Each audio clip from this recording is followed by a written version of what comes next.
बिस्मिल्लाहिर्रहमानिर्रहीम।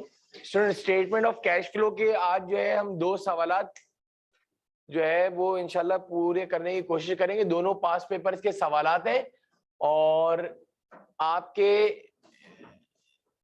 ग्रुप्स में मैंने वो दोनों सवालात भेज दिए हैं।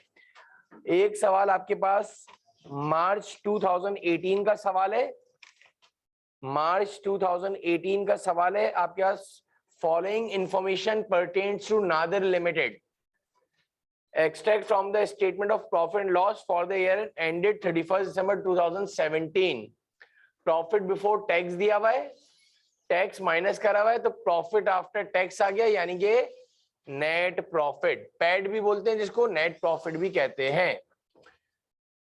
शेयर्स कैपिटल देख लो, शेयर्स प्रीमियम देख लो, रिटेन अर्निंग देख लो, सरप्लस ऑन रिवैल्यूएशन है, long term loans, trade payables, accounts and other payables है, tax liability. Property plant equipment net दिया हुआ है, यानी कि नेट मेथड दिया हुआ है।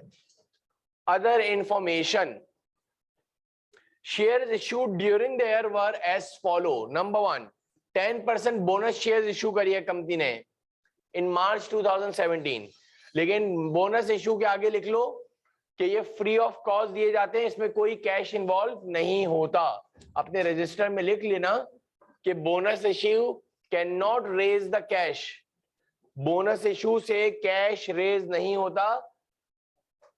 हम जो है रिजर्व्स को कैपिटलाइज करते हैं, तो free of cost existing share holders को दिया जाता है। आगे बढ़ते हैं तो करंट एसेट में स्टॉक इन ट्रेड है, ट्रेड रिसीवेबल नेट पहले ही करके दे दिया है। अदर रिसीवेबल्स हैं, कैश एंड बैंक है। अदर इंफॉर्मेशन में ये आपके पास राइट शेयर्स आ गया। During there a plant costing ₹9,500, 3 कॉमन जीरो हटा दो, and having a book value of, नहीं दिए हुए दोनों सवाल नहीं डाले उसमें है ना, उसमें भेजे है ना ग्रुप पे। Having a book value of 5,200 was disposed of for ₹4,800, of which 1,800 are still outstanding। एक नई गेम कर दी है। कितने का कैश प्रोसीड था उस्मान? 4,800। लेकिन जिसको बेचा है नॉन करंट एसेट, उसने अभी भी स्टिल आउटस्टैंडिंग रखे 1,800। तो 4,800 में से 1,800 माइनस कर देंगे जरा, बाकी कैश रिसीव हुआ है। आगे देखो इसके अंदर, depreciation for the year amounted to ₹7,350. Financial charges for the year amounted to ₹1,100. Accrued financial charges, अच्छा ये financial expense for the year 1,100 दिया हुआ है उमर। Accrued financial charges 31 दिसंबर को 112 थे, लेकिन 2016 यानी इसके आगे लिख लेना ओपनिंग बैलेंस दिया है 48 का दिया था। Provision for doubtful date trade receivable is maintain at 5%, net ऊपर दिया हुआ है तो हमें कोई मसला नहीं है। आगे बढ़ते हैं मजीद। तो सबसे पहले अगर तुम इसकी कैलकुलेशन सीख लो तो वो ज्यादा बेहतर हो जाएगा। कैलकुलेशन के अंदर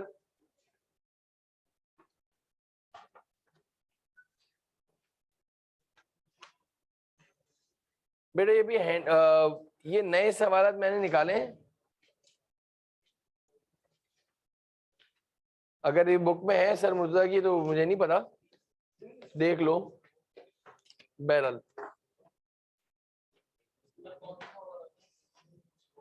सर मुर्तजा की बुक में मैंने तो दिया है मार्च 2018। मार्च 2018 का सवाल है?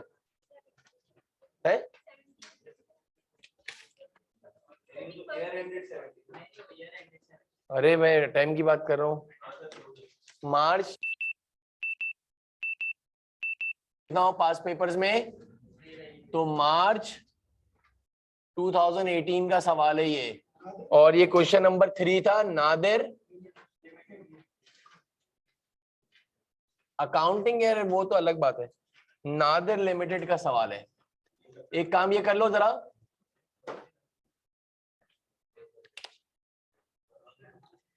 कैलकुलेशन जो है पेज नंबर 138 पे देख लो। सर मुर्तजा वाली बुक में अगर पढ़ी हुई है तो उसमें पेज नंबर 138 पर है, फिजिकली है, देख लो जरा, हार्ड कॉपी में मिल जाएगा। जरा एक काम ये बताओ मुझे, एक सेकंड भाई,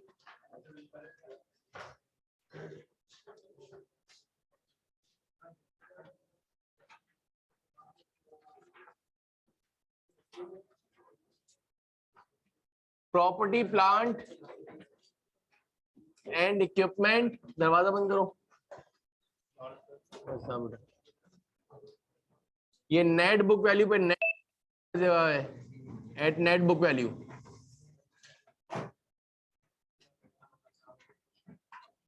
ओपनिंग बैलेंस दिया हुआ है 15,800, एंडिंग बैलेंस दिया हुआ है, अच्छा मुझे चाय पिला दे यार। एंडिंग बैलेंस दिया हुआ है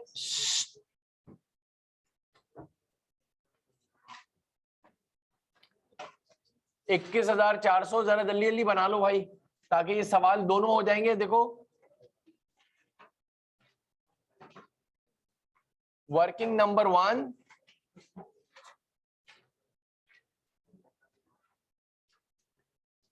एक प्लांट की कॉस्ट थी इतनी, हैविंग अ बुक वैल्यू 5200 की थी। डिस्पोजल अकाउंट के अंदर नेट बुक वैल्यू पे बनाया गया है। डिस्पोजल अकाउंट की नेट बुक वैल्यू दी हुई है 5200। डेप्रिसिएशन एक्सपेंस आता है, डायरेक्ट मेथड है बच्चों, वेरी गुड 7350। और रीवैल्यूएशन भी दिया हुआ है, जरा जाके देख लेना। 4,000 रुपए का गट रीवैल्यूएशन भी दिया हुआ था।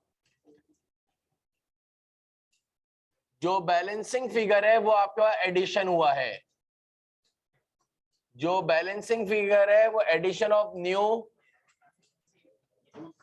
प्रॉपर्टी प्लांट इक्विपमेंट टू, नहीं मेरे पास तो 14,150 आ रहा है, चेक करना जरा।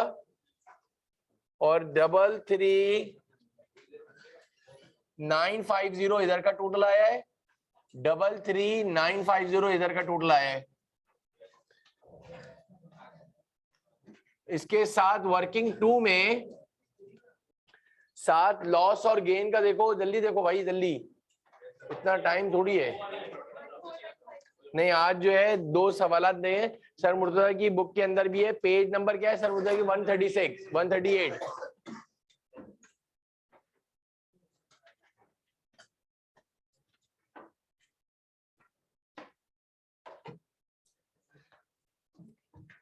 वर्किंग 2 में आपको बताया हुआ है कि नेट बुक वैल्यू इतनी थी, was dispose for 4800। Market price बोलो, कैश प्रोसीड बोलो, एक ही बात है।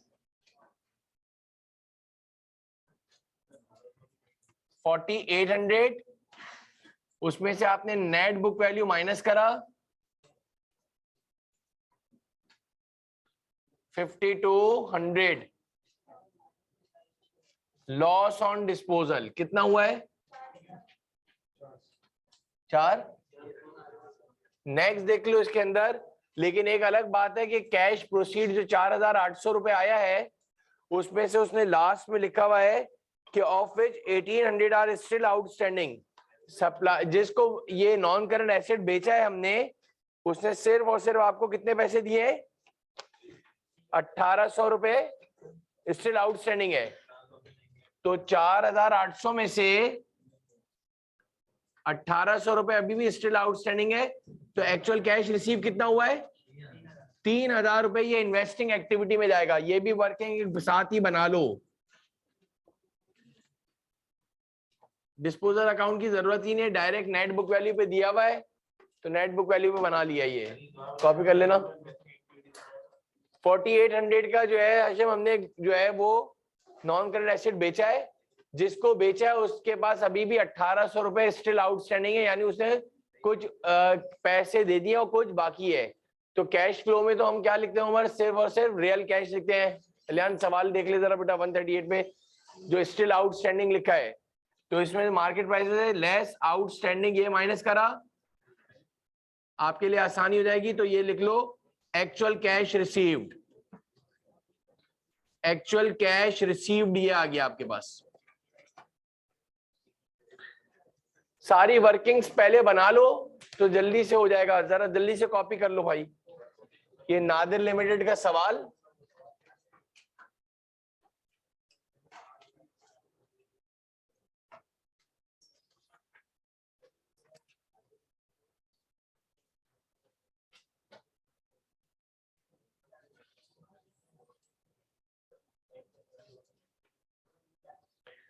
एक और चीज जो इसके अंदर नई चीज है, पहले ये property plant equipment non current asset को कंप्लीट कर लो, देख लो भैया रीवैल्यूएशन 4000 से बड़ा है, जरा देख लो बच्चे, लास्ट है आज 2 ये सवालात हैं उस्मान। इसके बाद जो है एक और जो नई चीज है वो रिटेन अर्निंग का कॉलम बना के डिविडेंड का बताना है। मैं बोल रहा हूँ कंपनी अकाउंट तुम लोगों ने थोड़ा सा, कंपनी अकाउंट का मेरे ख्याल से 99.9% आपके कैश फ्लो के अंदर इसी का सवाल आएगा। कैश फ्लो के अंदर कंपनी अकाउंट्स का इंडिविजुअल का सोल प्रोप्राइटरशिप पर रेयर है, कैफे R1 में वो आपको एग्जामिन करे। ये जरा देख लो रिटेन अर्निंग का उस्मान जरा बनवाना टी अकाउंट, और मैंने पहले ही इंडिकेशन दी है, बल्कि आपके आप तो सर मुर्तजा की बुक में भी दिया हुआ है पेज नंबर 138 पे, तो जाके जरा वो लिखा हुआ है 10% बोनस शेयर लिखा हुआ है, इसके आगे लिखो ये भी डिविडेंड आपने जो दिया है, ये डिविडेंड जो है इन फॉर्म ऑफ शेयर्स में दिया है, उसके आगे लिख लो डिविडेंड है। यहाँ ये जो 10% बोनस शेयर्स है वो आप डिविडेंड की मद में देते हो। अब इधर जरा देखिएगा वर्किंग नंबर 4 में रिटेन अर्निंग का जरा कोई बताएगा मुझे ओपनिंग बैलेंस।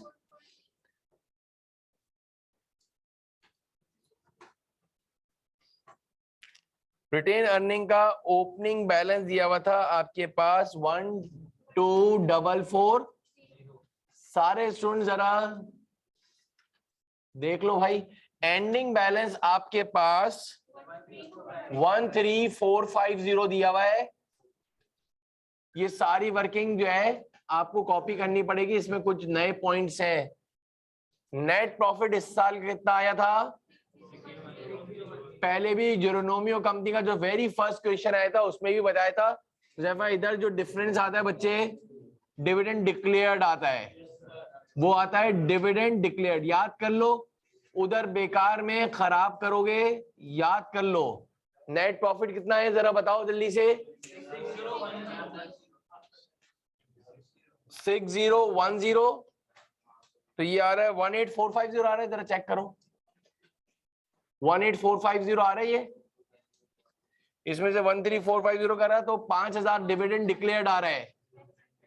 डिविडेंड डिक्लेयर्ड जो है वो आपके पास 5000 आया है। अब आइए इधर एक और जो नई चीज है उस्मान, जो ये जब ये सवाल आया था 1000 रुपए का डिफरेंस आया था, नहीं मिल रहा था, इलियान देखो सिर्फ समझ लो ये इस पॉइंट के लिए सिर्फ करवाया है सवाल। 5000 रुपए डिविडेंड डिक्लेयर्ड आया, ऊपर देख लो बैलेंस शीट के अंदर कहीं पर भी डिविडेंड का ओपनिंग और एंडिंग बैलेंस नहीं दिया हुआ, सवाल में देख लो जरा बैलेंस शीट के अंदर। सर तो फिर ये डिविडेंड पेएबल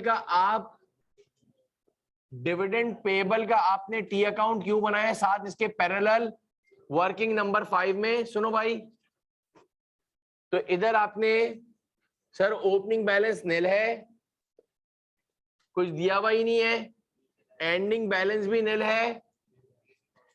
अब इधर जो है याद करो, इधर आता था डिविडेंड डिक्लेयर्ड, इधर आता था डिविडेंड जो कि ऊपर से आपने रिटेन अर्निंग के कॉलम में से निकाला है, टी अकाउंट से निकाला है 5000, लेकिन इधर आता था आपके पास कैश पेड आता था। याद रख लो इसने कहा है कि 10% बोनस शेयर्स इशू करें कंपनी ने, तो वो डिविडेंड की मद में ही तो गए, तो 10% बोनस शेयर्स, ये इसकी एक एडजस्टमेंट आएगी। इसके बाद ये cash ending balance, sir balance brought down nil है, ना ओपनिंग दिया हुआ है ना ending. Usman opening balance share capital का कितना था 2016 का? 10,000 का 10% निकालो, 1000 के आपने बोनस शेयर इशू करें, वो आपने डिविडेंड की मद में दिए, आपने डिविडेंड के अगेंस्ट में दिए, यानी कि शेयर्स दिए कंपनी के और 4000 रुपए कैश के फॉर्म में दिए, तो आपके पास रियल कैश सिर्फ 4000 गया है। इसकी वजह से ये सवाल पूरा टैली नहीं हुआ था। जब भी बोनस शेयर्स इशू करेगा उसको आप डिविडेंड पेएबल के अकाउंट में इधर डालोगे, और इसके बाद एक एक्स्ट्रा बात, अगर ओपनिंग बैलेंस दिया हो और एंडिंग दिया हो तो वो तो अपनी जगह पे आएगा, इस सवाल में नहीं दिया हुआ। लेकिन तुमने अगर ये नहीं डाले, यानी 1000 रुपए के कैश के फॉर्म में नहीं दिए, कंपनी ने अपने ही शेयर इशू कर दिए, bonus issue bonus shares are issued to existing share holders at free of cost. At bonus issue अपने एग्जिस्टिंग शेयर होल्डर्स को दिया जाता है और फ्री ऑफ कॉस्ट दिया जाता है, पैसे नहीं मिलते। लेकिन हम उसको किससे एडजस्ट करते हैं? कंपनी के डिविडेंड डिक्लेयर्ड से। बाकी ये कैश की फॉर्म में दिया, ये बना लो। देखो नीचे जाके देखो यार, यान ये देखो, तुम्हारा कसूर थोड़ी है। हाँ देखो जरा, डिविडेंड डिक्लेयर ऊपर देखो, देखना यार, ये तो जेरोनोमी कंपनी वाले 3 सवाल में बोला रिटेन अर्निंग का कॉलम बनाना, उसमें से तुम डिविडेंड डिक्लेयर्ड निकालोगे। इधर देखो, इस डिविडेंड डिक्लेयर्ड को इधर डालोगे। अगर बोनस शेयर्स नहीं होते इस सवाल के अंदर, तो bonus shares are issued to existing share holder, English में बोल रहा हूं, लिख लो, bonus shares are issued to existing share holders at free of cost. यानी जो कंपनी के पास पैसे देने के लिए नहीं है, ईयर एंड पे उनको प्रॉफिट देना होता है, डिविडेंड देना होता है, तो कंपनी ने बोला मेरे पास जो है एक्चुअल कैश नहीं है, आप हमारी कंपनी के और शेयर दे लो। रिटेन अर्निंग से डिविडेंड डिक्लेयर्ड आता है मेरा बेटा दानिश, इतना पीछे थोड़ी आ सकता हूं 50 सवाल के बाद। ये देखो इधर, मैं एंट्री बता दे रहा हूं बेटा, रिटेन अर्निंग को और डिविडेंड डिक्लेयर्ड क्रेडिट होता है। मेरा बेटा सुन तो लो ना, पहली एंट्री बता दो जरा, इधर देख लो यार, पढ़ो जल्दी पढ़ो ना, टाइम जाया हो रहा है। रिटेन अर्निंग डेबिट लिख लो ना, वर्बल क्यों पढ़ रहे हो? जब आता नहीं है तो दोनों में से एक काम कर लो जिंदगी में, तो लिख लेना मेरा बेटा। तेरी वजह से सवाल करवाया, तूने सवाल बताया, खुद ही समझ नहीं रहा। ये क्या लिखा है? रिटेन अर्निंग के कौन से एंड पे लिखा है जरा बता दो भाई सारे। Retain earning debit, dividend declared credit, बोल तो रहा हूं, लिखो। और फिर दूसरी एंट्री लिखो, dividend declared debit shares capital credit.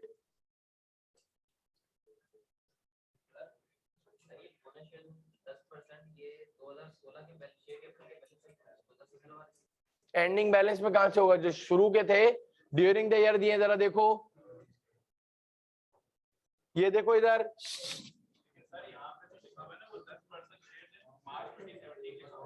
देखो देखो 2000 ड्यूरिंग द ईयर में दिए हैं। इधर देख लो, इधर देख लो, रिटेन शेयर्स कैपिटल का टी अकाउंट बनवाओ जल्दी से अलियान, इसका जवाब इधर से मिल जाएगा। इधर देख लो यार, शेयर्स कैपिटल का ओपनिंग बैलेंस जरा बताओ। वेट कर लो भाई, वेट कर लो, कितना है शेयर्स कैपिटल? बातें नहीं करो यार, वैसे ही मेरा प्लीज रिक्वेस्ट है। कितना है? खामोश हो जाओ। 12,000 नहीं करो उस्मान। एंडिंग बैलेंस जरा बताओ। 12,000।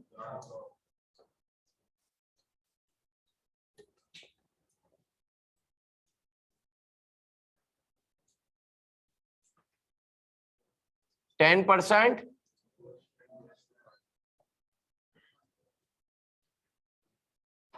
कितने आए थे 10% बोनस शेयर जरा बता दो, कितने आए थे? 1000 आए थे। और 12,400 बड़ी साइड है, 12,400 में से ये फर्क लो यार मेरा बेटा। New shares issued in cash, ये कैश आया, रियल कैश कितना आया?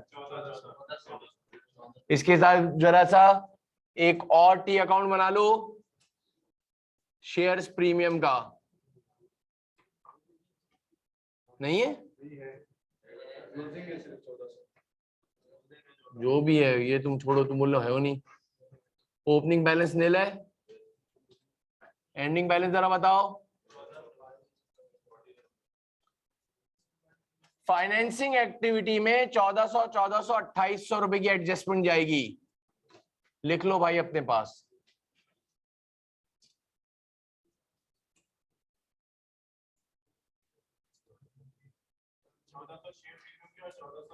जी, इसमें कैश नहीं आया बेटा, इसमें कैश इन्वॉल्व। याद रख लो, इसकी एंट्री बनती है आपके पास, शेयर्स प्रीमियम से एडजस्ट कर देता है या कोई भी रिजर्व से एडजस्ट करके बोन, यानी डिविडेंड देने के लिए हमारे पास कैश नहीं है और शेयर होल्डर्स तुमसे क्या मांग रहे हैं, डिविडेंड्स। तो आपने अपनी कंपनी के शेयर दे दिए उसको, और बाकी ये क्या दिया है, इस फॉर्म में दिया है, कैश की फॉर्म में दिया है। रियल कैश कितना गया है, 4000। अगर ये 10% बोनस शेयर्स नहीं दिए हुए होते, 10% इस 10,000 का 10% हमेशा ओपनिंग बैलेंस के ऊपर जो है बोनस शेयर्स इशू होंगे, साल के आखिर में नहीं दिए जाते। उसके तो डायरेक्ट डिफरेंस है ना, कहां पे कैलकुलेशन दिए,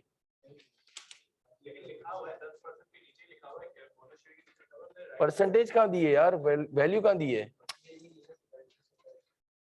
जो डिफरेंस है वो सेव है ना, राइट शेयर्स। अगर अभी फॉर एग्जांपल बोनस शेयर्स की एडजस्टमेंट नहीं होती, तुमने रिवाइज करा है पहले ये बताओ, तो अगर अभी ये नहीं दिया होता, सुनो 10,000 और 12,400 का फर्क लेते तो 2,400 क्या आ जाता, न्यू शेयर्स इशू हो जाते, क्या हो जाते। अगर अभी 10% बोनस शेयर्स नहीं दिए वो होते, तो बल्कि अभी तक तो हम जितने भी सवाल कर रहे थे डायरेक्ट डिफरेंस ले रहे थे, याद करो ओपनिंग और एंडिंग का। ये तो पहली मर्तबा सवाल आया है जिसके अंदर आपके पास जो है बोनस शेयर्स भी आए हैं, राइट शेयर्स भी आए हैं, इसलिए टी अकाउंट बना के बनाया है। ये सारी आप एडजस्टमेंट जरा बना लो यार, सारी एडजस्टमेंट कर दो, इसके बाद सवाल करेंगे। इसके बाद और कोई सबसे इंपॉर्टेंट तो भाई ये चीज थी कि आपके पास जितने भी सवाल थे उसके अंदर, जिसके अंदर बोनस इशू आज तक किसी सवाल में आया ही नहीं था, पहला सवाल है जिसके अंदर बोनस इशू आया है। वरना तो हम लोग हमेशा शेयर्स कैपिटल के डिफरेंस देते थे और प्रीमियम का डिफरेंस देते थे और वो फाइनेंसिंग एक्टिविटी में डाल देते थे। अभी क्या हुआ है, इधर क्या बीच में डाला है, अगर तुम ये 1000 नहीं डालोगे तो तुम्हारे पास ये इसका आंसर आ जाता 2400, तुम्हारी जो है कैश फ्लो कभी भी टैली नहीं होती। इधर से भी अगर तुम 1000 नहीं माइनस करते, तुम्हारे 5,000 रुपए कैश आउटफ्लो में चले जाते डिविडेंड पेड में। हालांकि आपने एक्चुअल कैश पेड कितना करा है, 4,000 रुपए पे करा है। अभी बनाते हैं ना, पहले ये एडजस्टमेंट कर लो, सारी वर्किंग बना लो जरा सा जल्दी से। मुश्किल सवालात है, इसके अंदर बोनस शेयर्स क्या पहली मर्तबा इन्वॉल्वमेंट आई है।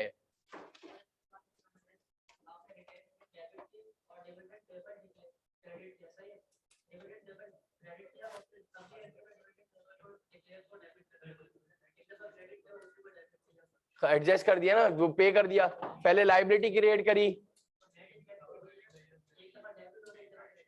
हाँ तो खत्म हो गया ना, पे कर दिया। तुमने कितने देने का वादा करा साल के आखिर में अपने शेयर होल्डर को, जल्दी बताओ कितने पे करने का वादा करा, जल्दी बताओ। और फिर इसके बाद 5,000 को किस तरह से फॉर्म में खत्म कर दिया, dividend payable debit, cash credit, share capital credit. Entry बना लेना, ये क्या कर रहा है, बहुत खतरनाक किस्म का जो है ना। इधर देख ले भाई, काफ से कच्ची करके छोड़ देता हूँ बेटा, पता है, वरना यकीन कर वहां छोड़ दूं। अल्लाह करीम, कैश क्रेडिट,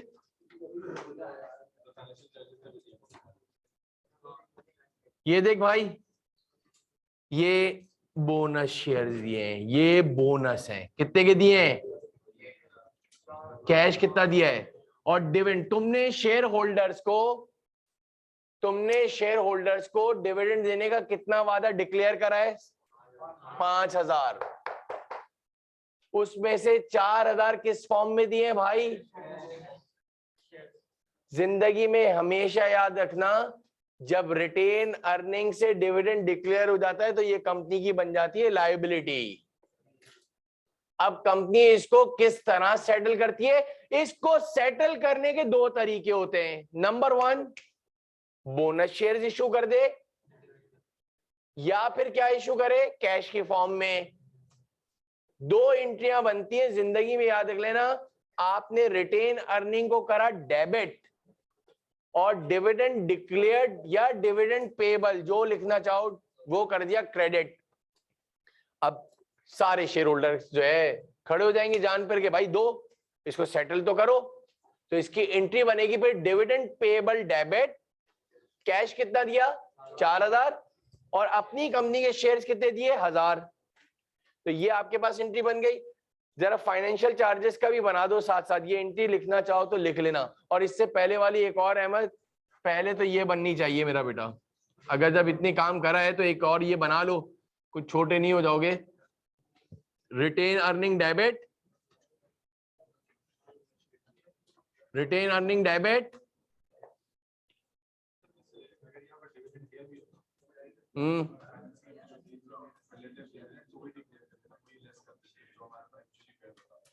किसमें से? नहीं ना, बहुत सारे। इसका अगर टी अकाउंट होता यानी पिछले साल के कुछ बचे हुए हैं और इस साल की एंडिंग है तो कुछ और कैश दिया होता। हाँ,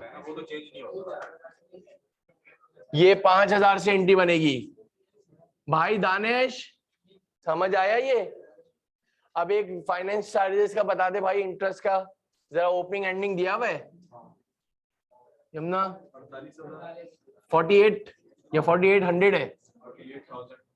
नहीं, 3 कॉमन जीरो हटा दिए ना, ये उसके बाद है 48 है ना? अब देखो सारे बताओ जरा, इलियान तुम्हारे सवाल है, कहां पर फाइनेंशियल चार्जेस लिखे हुए हैं जरा देखो। नहीं बताओ यार, नहीं बताओ। फाइनेंशियल चार्ज कहां पढ़ो, इसके आगे लिख लो बेटा, एक्सपेंस फॉर द ईयर 1100 है। एक्सपेंस फॉर द ईयर कितना है? ये इंटरेस्ट, फाइनेंशियल चार्जेस का मतलब इंटरेस्ट एक्सपेंस, फाइनेंशियल चार्जेस का मतलब interest expense. Expense for the year कितना है? 1100। क्लोजिंग कितना है?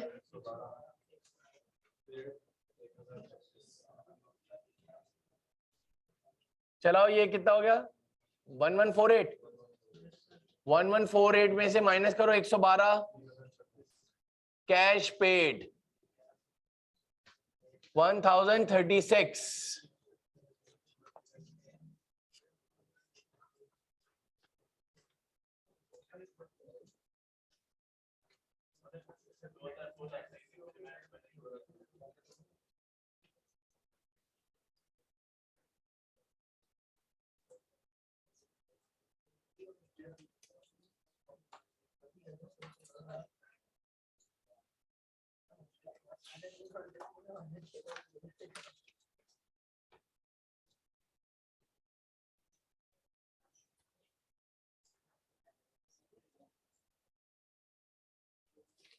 ये 1100 रुपए क्यों आ रहा है फाइनेंशियल चार्जेस?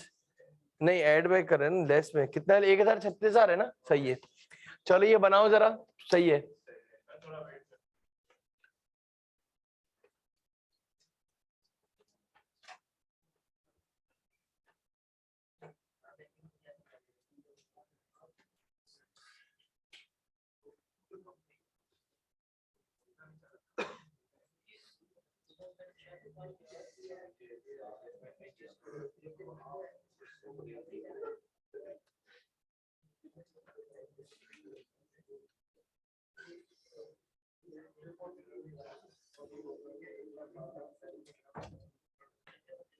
यार इसमें पानी तो भर दे ठंडा।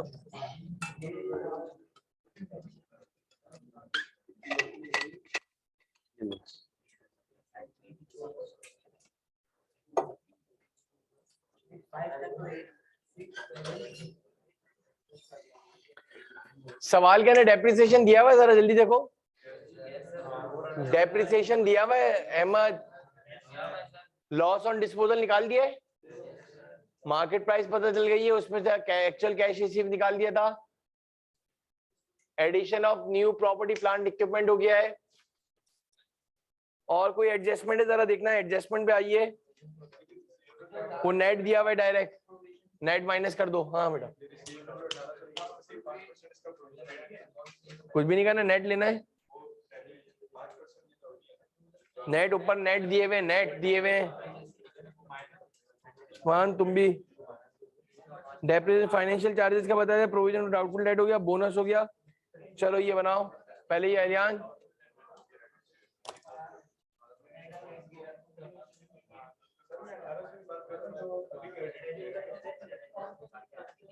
वो अदर रिसीवेबल होते हैं, वो ट्रेड रिसीवेबल नहीं है। नीचे देखो अदर रिसीवेबल भी दिए होंगे, देखो बैलेंस शीट में अदर रिसीवेबल भी है। What is the difference between trade receivable and other receivable?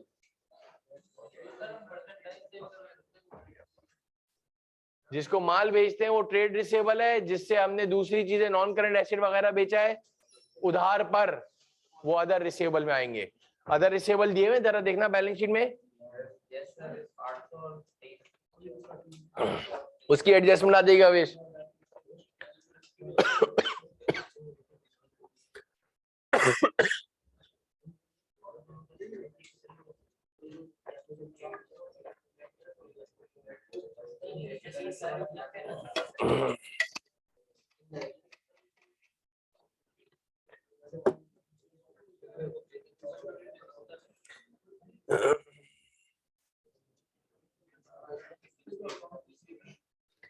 एक तस्वीर ले ले यार इसकी, इसमें फिर बताने एक पिक्चर लो सभी इसकी, एक ग्रुप पे डाल दो जरा। बैलेंसिंग फिगर 1400 ही है, बिल्कुल सही है बेटा। इनडायरेक्ट मेथड, डेप्रिसिएशन वगैरह तो सब उसमें ही आता है।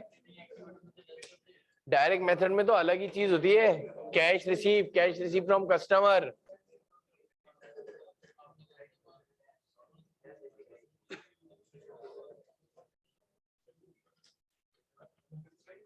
जब तक ना लिखा हुआ है तो जब तक डायरेक्ट मेथड नहीं करना भाई। नीचे लिखा हुआ भी तो है इसने इनडायरेक्ट मेथड।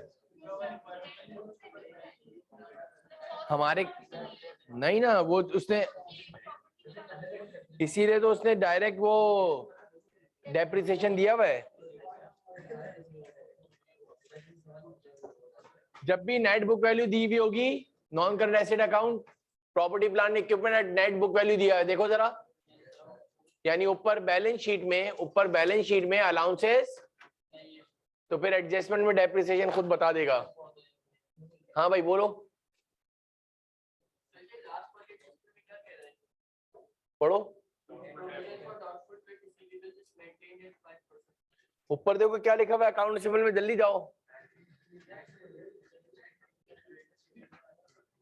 नेट का मतलब क्या होता है? Account receivable less allowance for bad debt, provision for bad debt, जो भी लिखते हो तुम। नेट माइनस हो चुका, कोई करने की जरूरत नहीं है। आगे देखो सवाल करते हैं, इधर कर दूं भाई।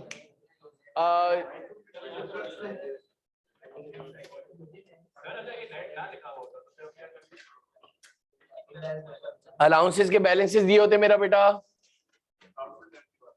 अलाउंस फॉर डाउटफुल डेट या प्रोविजन फॉर डाउटफुल डेट, जो भी बोलते हो। और फिर क्या करते हैं, इसमें से सबके बैलेंसेस निकालते हैं, ओपनिंग और एंडिंग। और फिर increase in allowance for bad debt है तो ऐड हो जाता है, decrease in allowance for bad debt है तो माइनस हो जाता है।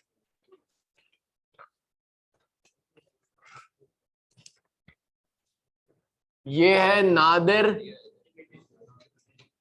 लिमिटेड।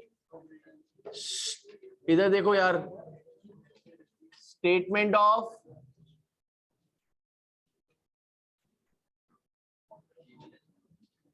Cash flow. तुम लोगों ने कंपनी की फाइनेंशियल स्टेटमेंट नहीं बनाई अभी तक?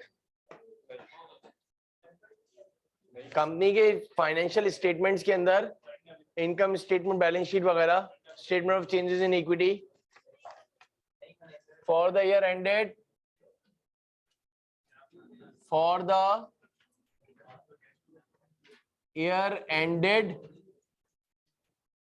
दिसंबर 31, ईयर कौन सा है उस्मान?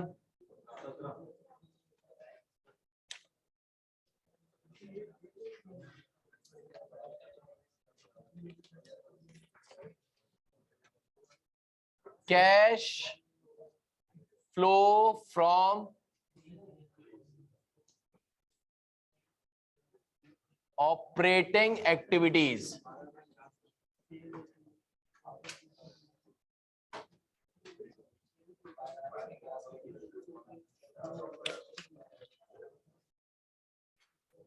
प्रॉफिट बिफोर टैक्स बताओ जरा।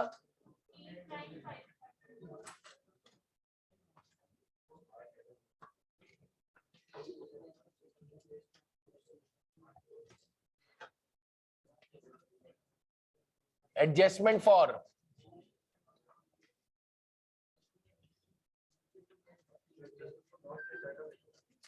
जो लिखता जाओ लिख दो। डेप्रिसिएशन एड बैक करेंगे,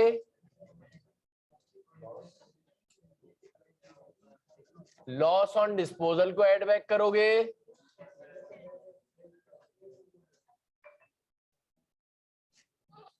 बिल्कुल सही है ना। इंटरेस्ट एक्सपेंस इनकम स्टेटमेंट वाला अमाउंट जाता है, सो कॉल्ड, जिसको तुम फाइनेंशियल चार्जेस कहते हो, इंटरेस्ट एक्सपेंस, और इसमें तुम डायरेक्टली जाके इनकम स्टेटमेंट वाला अमाउंट ऐड करोगे। प्रॉफिट बिफोर टैक्स कितना दिया हुआ था जरा बताना, 8955। अब देख लो, अच्छा इधर बना दिए वो आगे, तो अब इधर से देख लो जरा सा, एडजस्टमेंट फॉर में डेप्रिसिएशन कितना दिया हुआ था, वो तो डायरेक्ट दिया हुआ है। लॉस ऑन डिस्पोजल हमने निकाला है। देखो इनकम स्टेटमेंट में एडजस्टमेंट नंबर 4 में अलियान तुमने पढ़ा था, financial charges expense for the year कितने दिए हुए थे, 1100 रुपए इधर एड बैक कर दिए। लेस वाले में कोई आइटम है जरा देख लो, इतना बना लो, नए पेज में जाके फिर मैं मिटा दूंगा वरना फिर बोलोगे। जल्दी से बना लो, ये इनडायरेक्ट मेथड है भाई। आप लोगों को सिर्फ वर्किंग के ऊपर फोकस करना है, बार बार बोल रहा हूँ, वर्किंग सबसे पहले बनाना, इसके बाद ये करना प्रॉपर्टी प्लांट इक्विपमेंट, उसका related allowance for depreciation. Direct method दिया होगा तो डेप्रिसिएशन खुद दिया हुआ होगा, डायरेक्ट नेट बुक वैल्यू दी होगी तो डेप्रिसिएशन खुद दिया हुआ होगा। अलाउंस फॉर डेप्रिसिएशन दिया है तो तुम्हें खुद डेप्रिसिएशन निकालना होगा। लॉस और गेन के बगैर सवाल नहीं हो सकता, नहीं आएगा।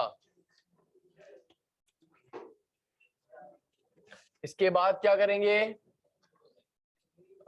फाइनेंशियल हो गया, चलाओ जरा ये कैलकुलेटर चलाओ, सॉरी 80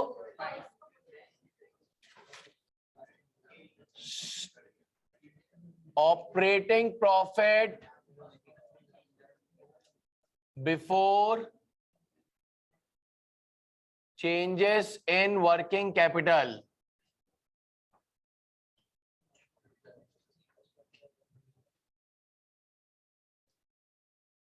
चलो जरा बताओ, इंक्रीज और डिक्रीज इन स्टॉक, डिक्रीज है इंक्रीज है, decrease in inventory,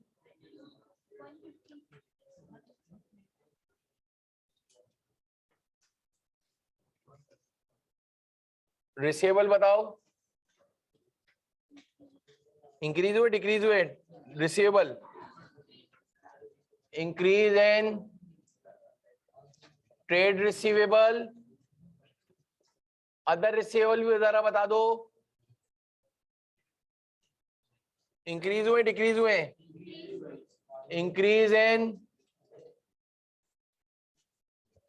other receivables,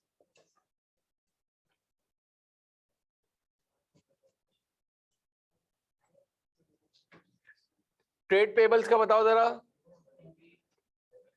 increase in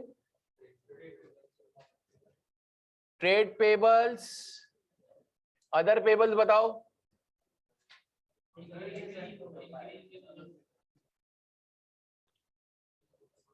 increase in other pebbles.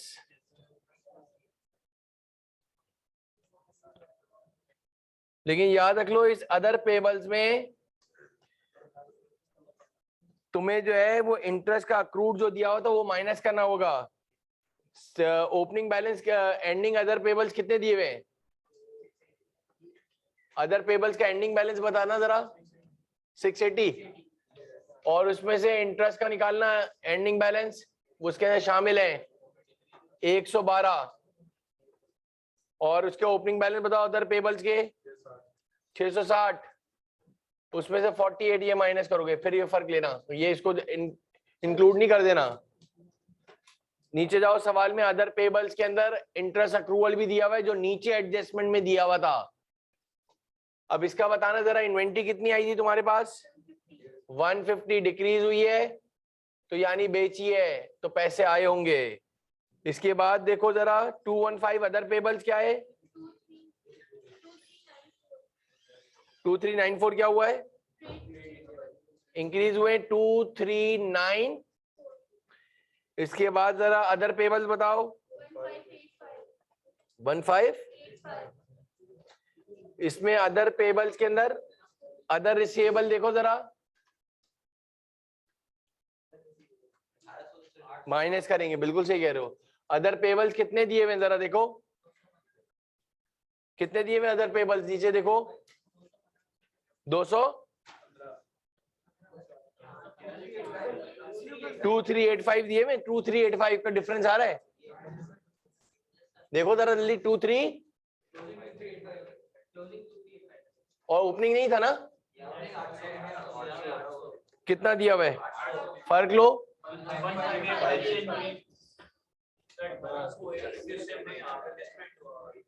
किसमें? हाँ मेरे पास भी 1800 रुपए लिखा है। सही करो, करेक्शन करो, सर की बुक में भी सही कर लो। 1800 है, बिल्कुल सही कह रहा है। नेट पे ले लिया बेटा। अभी देखते हैं 1800 रुपए कर दो जरा यार, टाइपिंग मिस्टेक हुई है, जरा सही कर लो। जो 2385 एंडिंग है और तो वहां पर ओपनिंग कितनी लिखी हुई है, उसको 1800 रुपए कर दे बेटा। 585 का डिफरेंस आ रहा है आपके पास?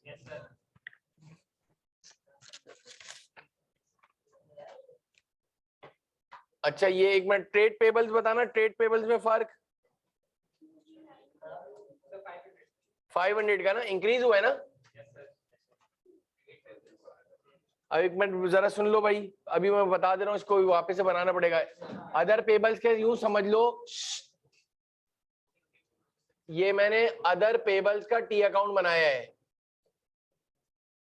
अदर पेबल का तुम्हारे पास ओपनिंग बैलेंस कितना दिया हुआ था? 660 था ना ओपनिंग बैलेंस।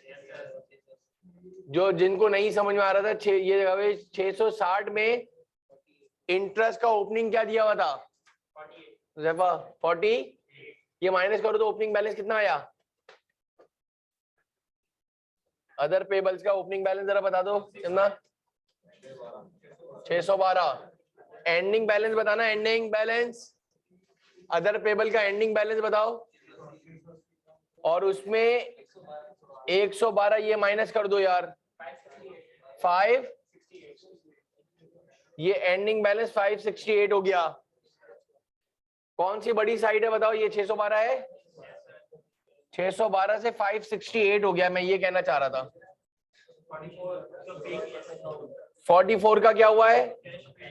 कैश पेड, ये 48 से डिक्रीज हुआ है। इसी तरह अदर रिसीवेबल का भी टी अकाउंट बना लो, इस तरह अदर रिसीवेबल का भी बना लो। डिक्रीज हुए, increase, decrease in other payables हुए।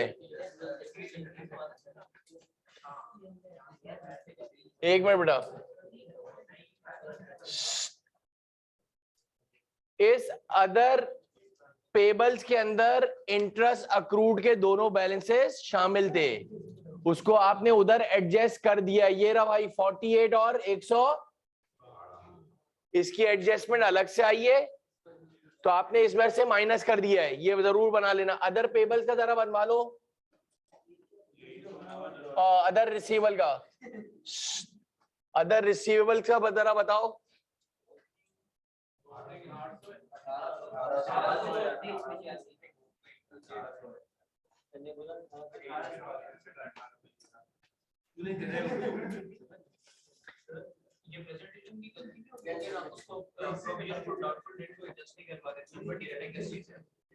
नेट दिया हुआ है ना, अगर नहीं दिया होता तो फिर वो निकालते, दोनों चीजें बता दूंगा, कोई मसला नहीं है। इसका जरा बताएगा अदर रिसीवेबल का ओपनिंग बैलेंस, ओपनिंग बैलेंस कितना है? और कोई और अदर रिसीवेबल तो थे नहीं ना, वो तो सिर्फ वो जो नॉन करंट एसेट बेचा है। एंडिंग बैलेंस जरा बताना कितना है? 2385। उसमें से जो 1800 हमारे किसके पास थे, आउटस्टैंडिंग थे, जिसको हमने डिस्पोजल करा था, वो कितना है? 1800 माइनस करना, वो इधर एडजस्ट कर देंगे हम डायरेक्ट। 5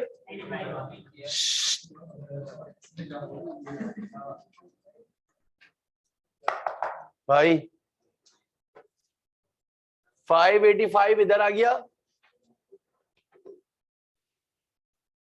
1800 ये आ गया आपका। कैश रिसीव कितना हुआ है, यानी डिक्रीज इन रिसीवेबल हुआ है अदर 112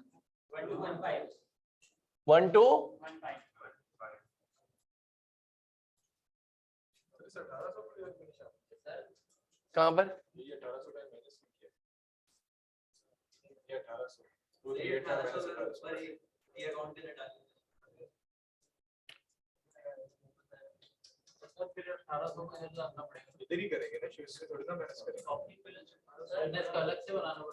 मतलब इसका एक और टी अकाउंट बनाना पड़ेगा। तो इसको एक और एडजस्टमेंट देनी पड़ेगी, वरना इसी में एडजस्ट कर दें। सही है, 2300 2385 इधर लिखा,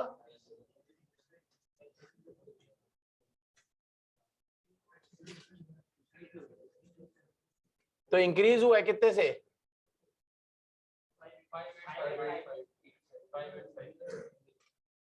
580।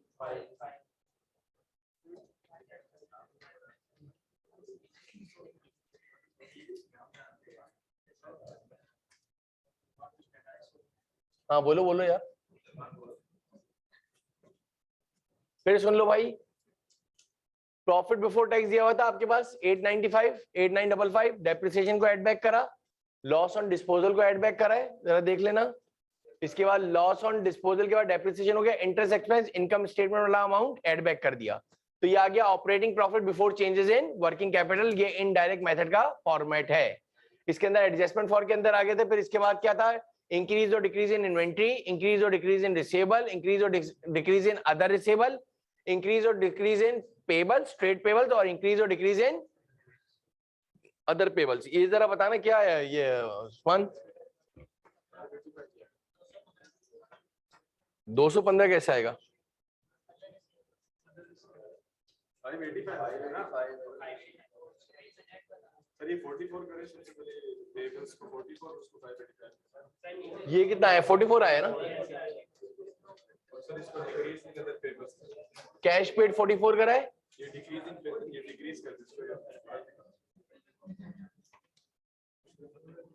एक मिनट बेटा,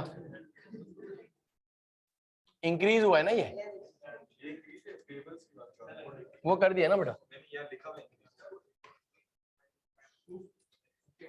डिक्रीज इन अदर पेबल्स,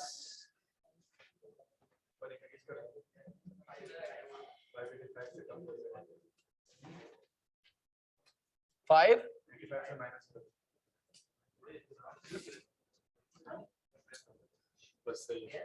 चलाना जरा कैलकुलेटर, कैलकुलेटर चलाओ जरा। 1800 पे रिसीवेबल जो बढ़ गया है ना, 1800 रुपए जो है आपका रिसीव हुआ है,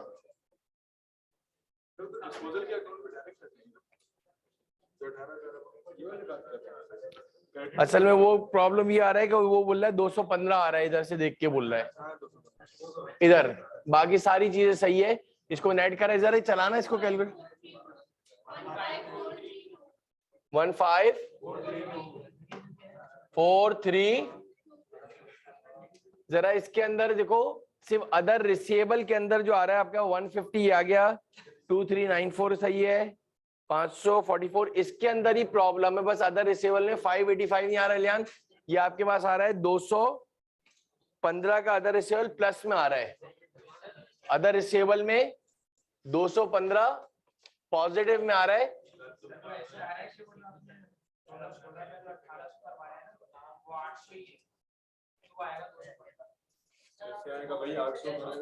वेट वेट वेट, ये पेपर तो आप बस जो है क्वेश्चन पेपर में जरा मुझे बताओ, अदर रिसीवेबल्स में 2016 में 800 रुपए लिखे हुए,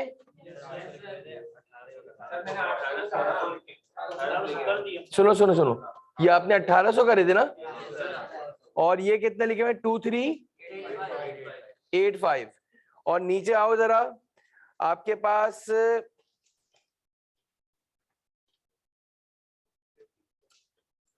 जो आपने प्लांट जो बेचा है उसके अंदर ऑफ विच 1800 ही लिखा हुआ है स्टिल आउटस्टैंडिंग, और अगर हम इसको 800 करते हैं, सुनो जरा, तो फिर देखो जरा फर्क कितना आ रहा है, 2385, नहीं 2385,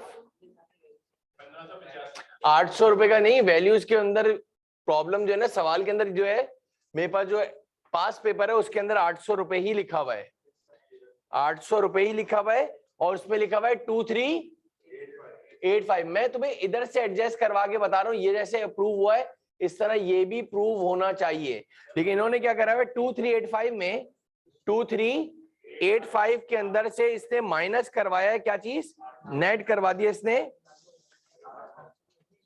1800 रुपए माइनस कर दिए इसने, तो वो आ गया 585। 2385 में से उसने 1800 रुपए माइनस करवाए, तो कितने बचे जरा देखना, 2385 में से ये 1800 रुपए एडजस्ट करे तो 580, और जब 585 इधर लिखा, और सुनो अभी देखते क्या है,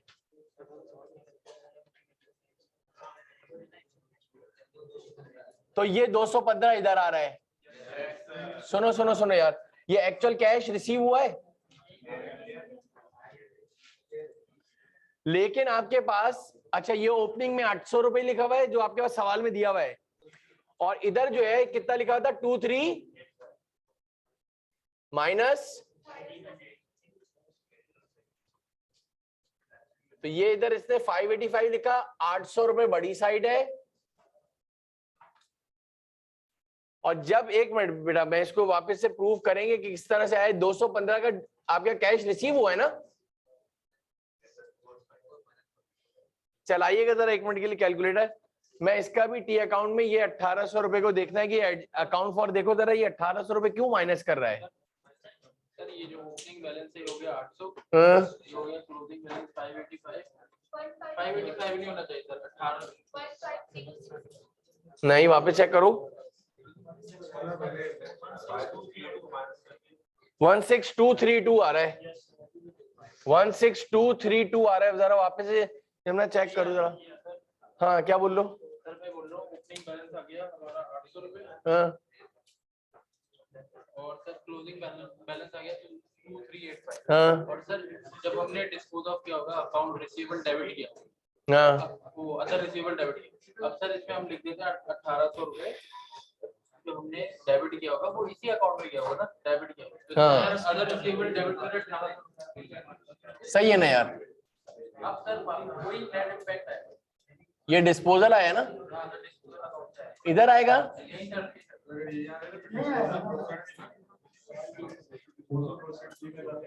तो डिस्पोजल प्रोसीड अगर एक मिनट सही है, डिस्पोजल प्रोसीड में अगर लिखता हूं, एक मिनट यार प्लीज, ये 1800 रुपए लिख दिए, और इधर फिर मैं पूरा अमाउंट ले लेता हूं, अब आ जाएगा, बिल्कुल सही कह रहे हो, ये इसकी लॉजिक है भाई, इधर देखो ये कितना हुआ 2385, और 1800 और 800 कितने हुए 2600, 2600 में से 2385 माइनस करो, 215 आ रहा है, इसकी एंट्री बना लो यार सारे, इस डिस्पोजल की एंट्री बना लो जो आपके पास है, नंबर 1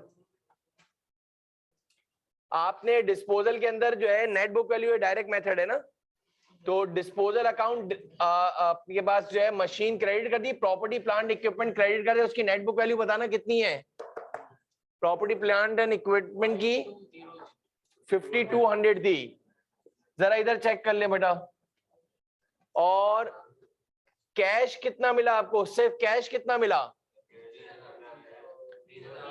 3,000 रुपए। अदर रिसीवेबल को मैंने क्या करा, अदर रिसीवेबल को मैंने करा डेबिट कितने से, 1,800 रुपए से। कितने का फर्क आ रहा है बच्चे, लॉस ऑन डिस्पोजल। एंट्री बना लो यार। हाँ बोलो बोलो बोलो, अब बोल दो। मुझे ये डाउट हो रहा था कि यार ये जो है इसको ये एडजस्टमेंट अब बताओ। हाँ बोलो बोलो बोलो, अब बोलो मुझे। ये रहा यार, कितने की बेची जल्दी बता, फास्ट फास्ट फास्ट। 5,200 की नॉन करंट एसेट को कितने में बेचा है टोटल, जल्दी देखो यार सारे, जल्दी भाई सीरियस रहो बराबर में। देखो उस वक्त जो है मैं उसको अकाउंट फॉर उसने डायरेक्ट करा हुआ है, वो सजेस्टेड सॉल्यूशन से देख रहे हैं। इधर मैं आपको प्रूफ के साथ ये बता रहा हूं कि एंट्री क्या बनी है, जरा बता दो जल्दी से, शाबाश। कितने का, ये इधर देख ले यार, कितने का बेचा था, 4,000। उसकी नेट बुक वैल्यू कितनी थी जल्दी बताओ।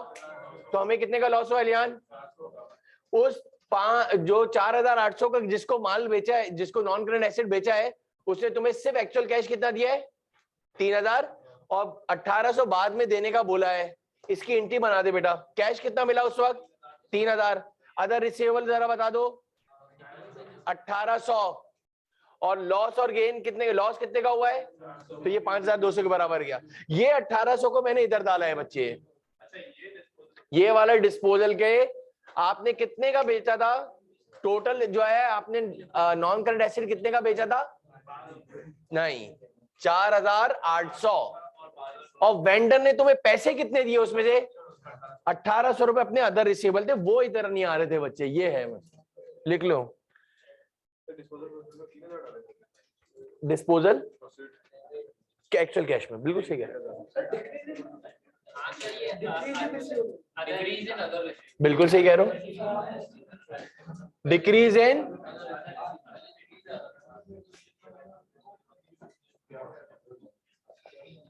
ये इधर तक बना लो नेट। अच्छा ये आ गया कैश जनरेटेड फ्रॉम ऑपरेशंस,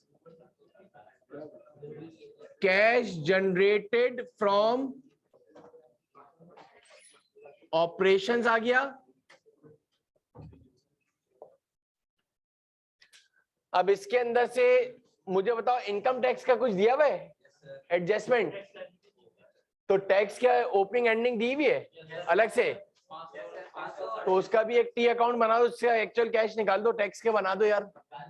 कितनी आई है,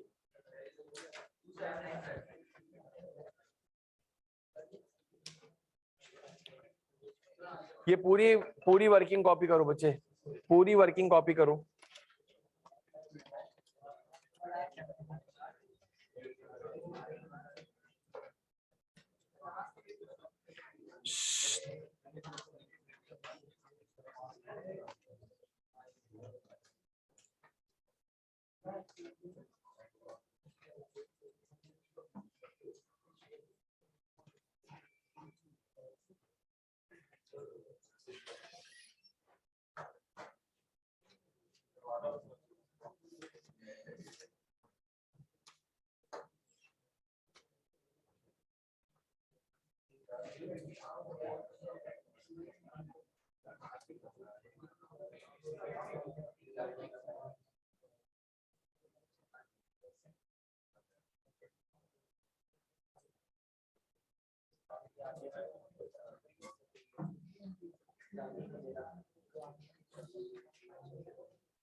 चार 4,000 होगा ना जो कैश दिया है, एक्चुअल जो तू कह रहा था यार।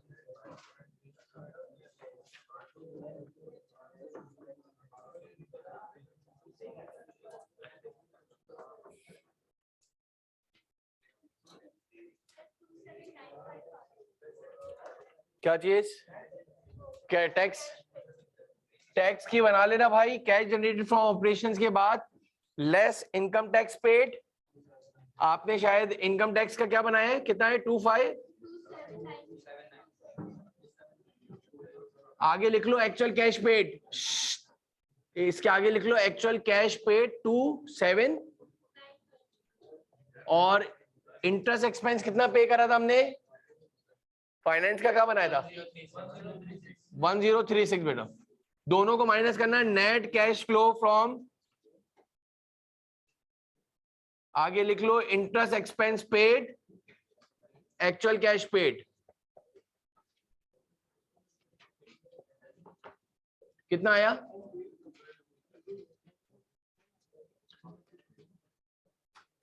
16232 minus 2795 minus 36 12 net cash flow from operating activities, net cash flow from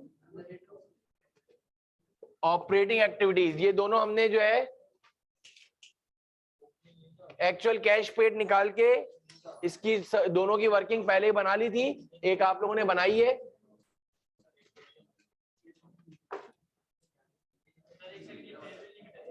okay बेटा, और इसका जरा मुझे बताना, cash flow from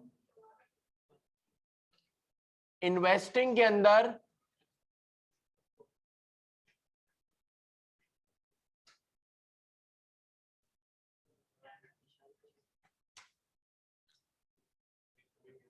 disposal of non current asset property plant equipment का, उसका एक्चुअल कैश रिसीव हुआ था हमें सिर्फ 3000, और जो हमने परचेज करा है 14150 बच्चे, बोल रहा हूं ये सिर्फ इसको पक्का कर लो, ऑपरेटिंग एक्टिविटीज में सबसे ज्यादा आपके पास आता है, और कुछ है बस दो ही चीजें, तो ये 12401 में से ये प्लस और ये माइनस करो, दो चीजें सिर्फ ध्यान, इन्वेस्टिंग एक्टिविटीज के अंदर दो ही थे, कोई और अदर इनकम नहीं थी, कोई इंटरेस्ट इनकम नहीं था, कोई डिविडेंड इनकम नहीं थी। आप सबसे ज्यादा वेटेड भी इसी के मार्क्स होंगे, बार बार कह रहा हूं, सबसे पहले इसकी वर्किंग पूरी कर लीजिएगा। 1 2 purchase of new non current asset, ये आ गया net cash flow from investing activities, net cash flow from investing activities. इसके बाद आपने हेडिंग मार्क करी cash flow from financing activities,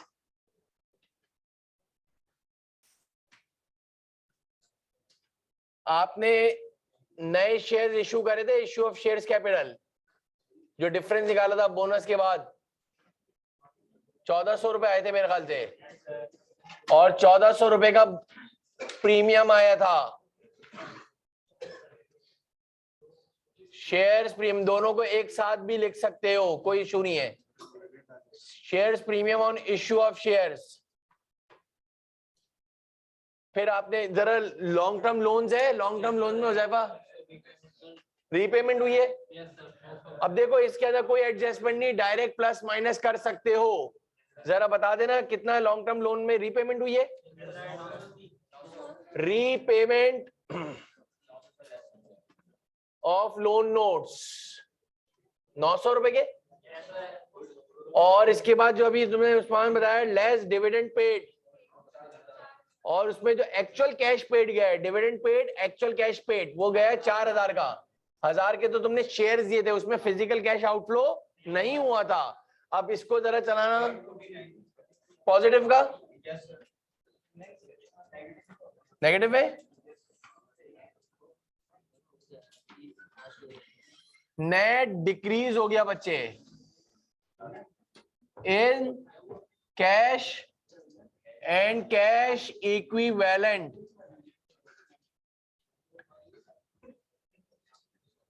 क्या हो गया भाई?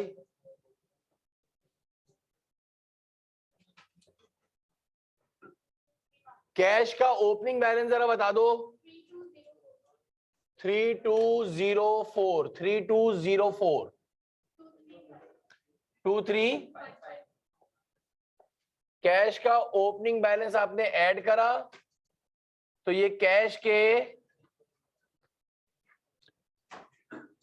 फिर कह रहा हूं इस सवाल के अंदर 2-3 पॉइंट जरा अपने पास देख लो। अदर रिसीवेबल के अंदर आज तक तुमने जितने भी सवाल करे थे उसमें नॉन करंट एसेट जब भी बेचा था तो पूरा कैश लिखते थे इधर। एक और काम कर लो, ये जो तुमने disposal of non current asset इधर देखो लियान कितने का बेचा था, फिर मैं बोल रहा हूं लास्ट में था 4800 का। चाहो तो ये आगे लिख लो 4800 का बेचा था, लेकिन वो बोल रहा है अभी भी 1800 रुपए उसके ऊपर आउटस्टैंडिंग है, उसने दिए नहीं है। तो वहां पर रियल कैश सिर्फ 3000 रुपए ही आया है। मैंने अलग से भी बनाया है, इधर भी आ गया। अदर रिसीवेबल के अंदर हमारे पास इंक्रीज और डिक्रीज हो गया। तुम जो कह रहे थे इंक्रीज इन प्रोविजन का, एक चीज उस्मान अगर सीखनी हो जिसके एडजस्टमेंट है 5% प्रोविजन का बता रहे थे, जरा निकालना। एक चीज जरा देख लो सारे स्टूडेंट जरा, बिल्कुल सही है ये। 2017 का जरा बताना, अकाउंट रिसीवेबल कितना दिया हुआ है 2017 का?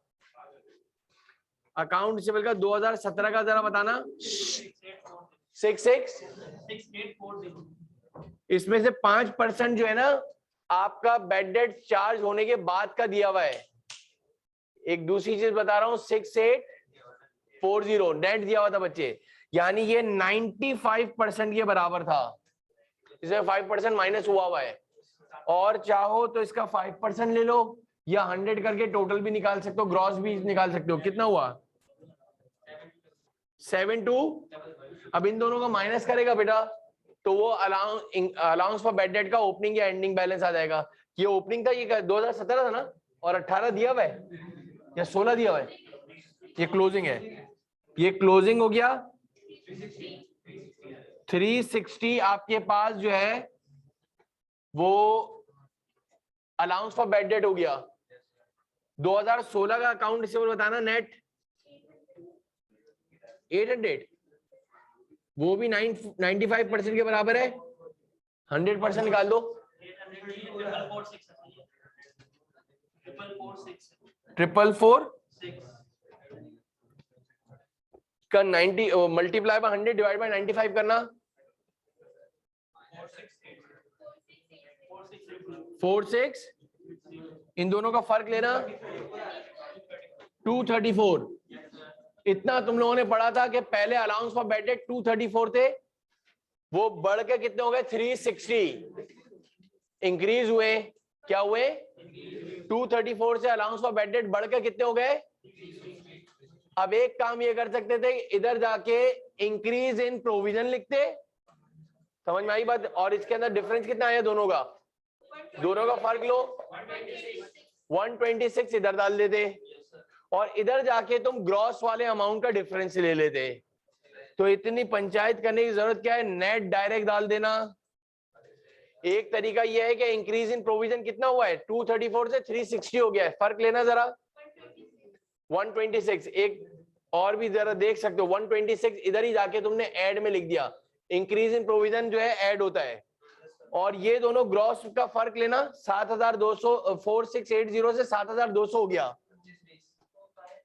2520 से इंक्रीज हुआ है ना रिसीवेबल, तो इंक्रीज इन ग्रॉस रिसीवेबल लिख देते। कितने का फर्क आ रहा है? 25। एक काम करना प्लीज, जरा इसमें ये करते हुए इसको ऐड करो जरा, कैलकुलेटर का सिर्फ गेम है, एक कैलकुलेट कर दे। मैं इसलिए बता रहा हूँ, बहुत सारे स्टूडेंट जो है वो देखते हैं कि यार वो पीछे जो है एडजस्टमेंट क्या दी हुई, इधर जब हम सवाल करवा रहे होते हैं तो उसके अंदर कंप्लीट इंफॉर्मेशन के साथ, उसने तो देखा होगा एडजस्टमेंट में प्लस माइनस करके लिखते आगे, वो तो टी अकाउंट बनाता ही नहीं है बच्चे। ये देख लो जरा, इसके अंदर 8955 7350 400 1100 और 126 को जमा कर दोगे तो ये थोड़ा सा बढ़ जाएगा। फिर इसमें से 150 और इधर से 2520 माइनस होगा, डिक्रीज, सॉरी 2520 डिक्रीज होगा, और बाकी सब अपनी जगह पे, तो ये 16232 ही आएगा। तो अब इतनी पंचायत तुम्हें याद रहे कि इधर 95 लिखना है, फिर 100 लिखो, फिर ग्रॉस निकालो, फिर इसका ग्रॉस निकालो, फिर इन दोनों में से फर्क लेके वो अलाउंसेस का ओपनिंग बैलेंस निकले, फिर उसको इंक्रीज में डालो और उधर से ग्रॉस में डालो, तो डायरेक्ट नेट ही माइनस कर दो यार, मैं ये कहना चाह रहा हूँ।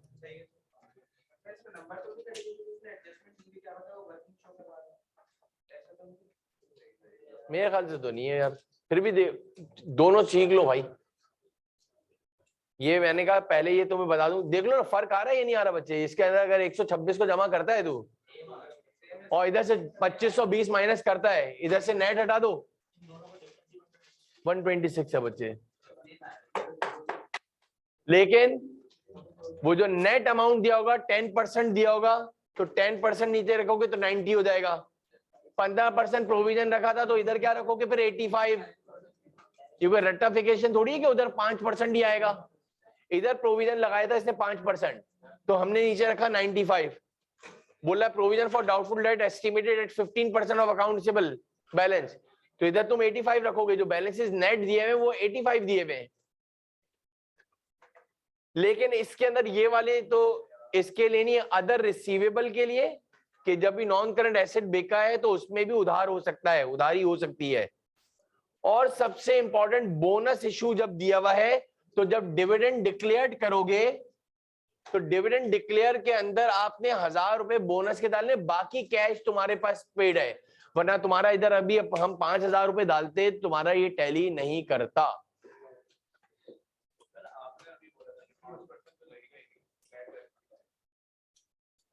पांच परसेंट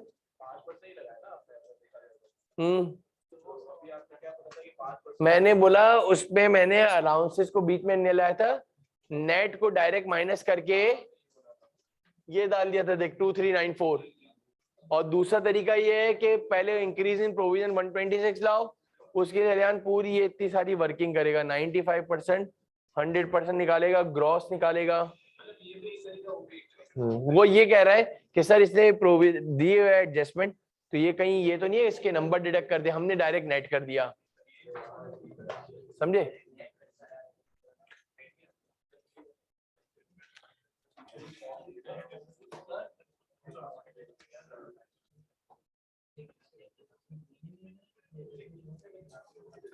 हाँ भाई फायज, ये दोनों आपको एडजस्टमेंट बता दिए, नेट भी बता दिए।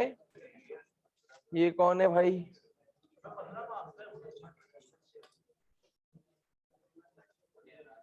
सनिया, ये क्लियर है बेटा? दोनों बता दिए, नेट करके ले लो और ग्रॉस करके भी बता दिया है कि दोनों का ठीक है। ये ड्रम लिमिटेड का लास्ट सवाल, सिर्फ इसकी वर्किंग कर दे रहे, और फिर इसको जो है आप सवाल कर लेना। ड्रम लिमिटेड वाला कलर कर लिया तुम लोगों ने, जूनियर अकाउंटेंट वाला?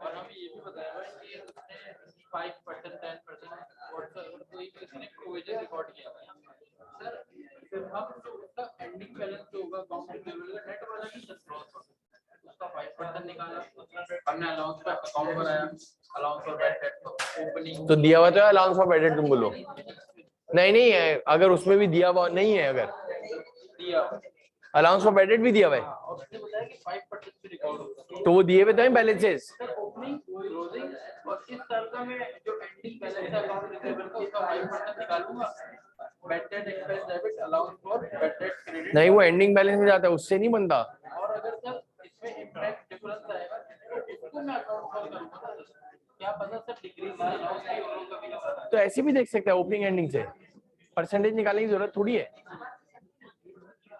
क्लास के बाद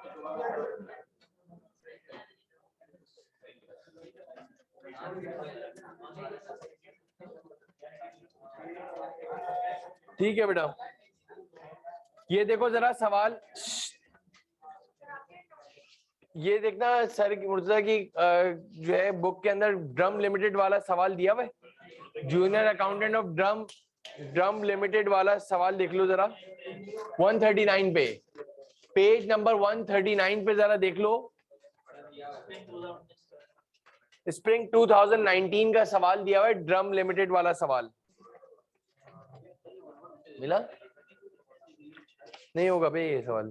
इसमें जो है इसने जूनियर अकाउंटेंट ने इसकी 2-3 वर्किंग कर लो फिर बेशक चलेगा।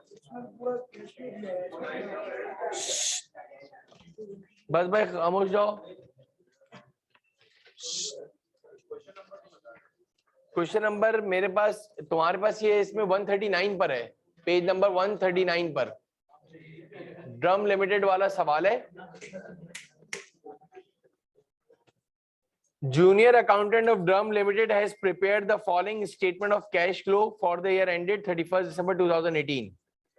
Cash flow from operating activities, हमने तो ये पढ़ा था कि ऑपरेटिंग एक्टिविटीज में प्रॉफिट बिफोर टैक्स से जो है स्टार्ट करते हैं। इन्होंने इंक्रीज और डिक्रीज इन रिटेन अर्निंग दे दिया और इसके बाद दे दिया इंक्रीज इन डिविडेंड पेबल, यानी कि डायरेक्टली इसने इंक्रीज और डिक्रीज में दिया हुआ है। इंक्रीज इन इंटरेस्ट अक्रूड बता दिया। इन्वेस्टिंग एक्टिविटीज के अंदर इसने increase in land and building बता दिया, इंक्रीज इन इक्विपमेंट बता दिया, डिक्रीज इन इन्वेंटरी बता दिया, डिक्रीज इन टैक्स पेबल बता दिया। फिर फाइनेंसिंग एक्टिविटीज के अंदर ही करके ओपनिंग कैश बैलेंस 450 दिया हुआ है, देख लो अपनी बुक में, देखो कैश का ओपनिंग बैलेंस ये दिया हुआ है और क्लोजिंग कैश का बैलेंस ये दिया हुआ है।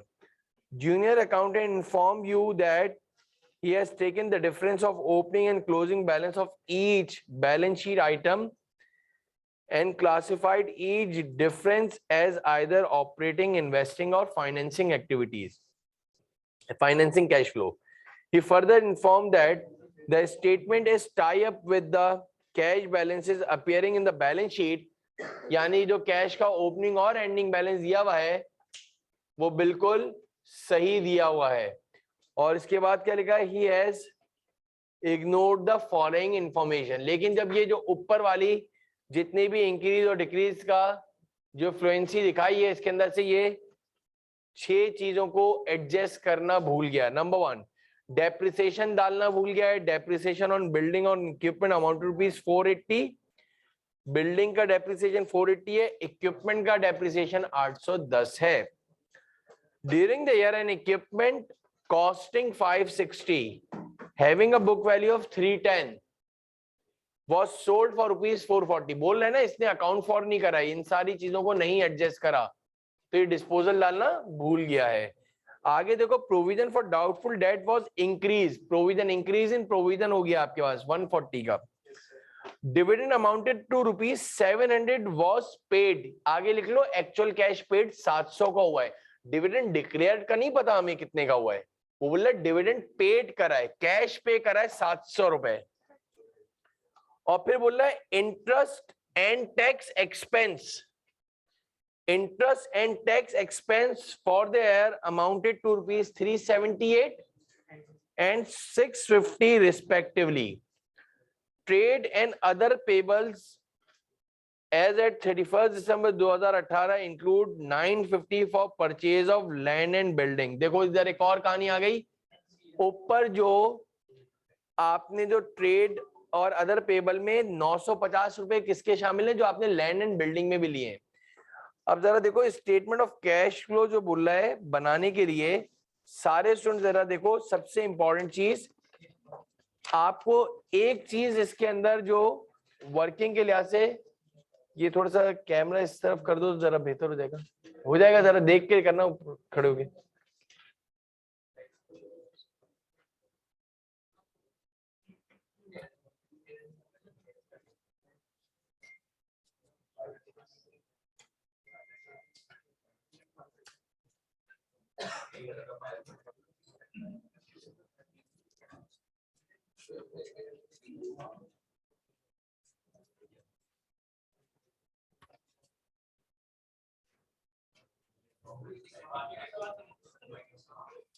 एडजस्टमेंट का आईएएस का, आईएएस वो हो गया आपके पास इन्वेस्टमेंट प्रॉपर्टी वगैरह, सर के पास जब एडजस्टमेंट का होगा तो वो बता देंगे भाई। आप इसके अंदर से मैंने आपको 5 सवाल जो है बताया था, जो मैंने हैंडआउट दिया है उसकी आपको अगर सॉल्यूशंस चाहिए हो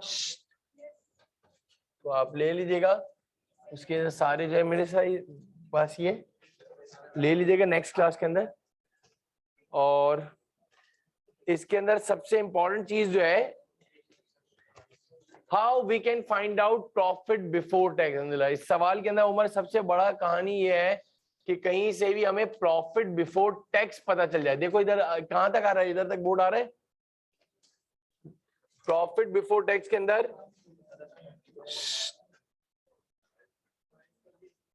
क्या होता है, ये नेट, इधर देखो, इधर देखो, सुनो, नेट प्रॉफिट जो होता था कंपनी का,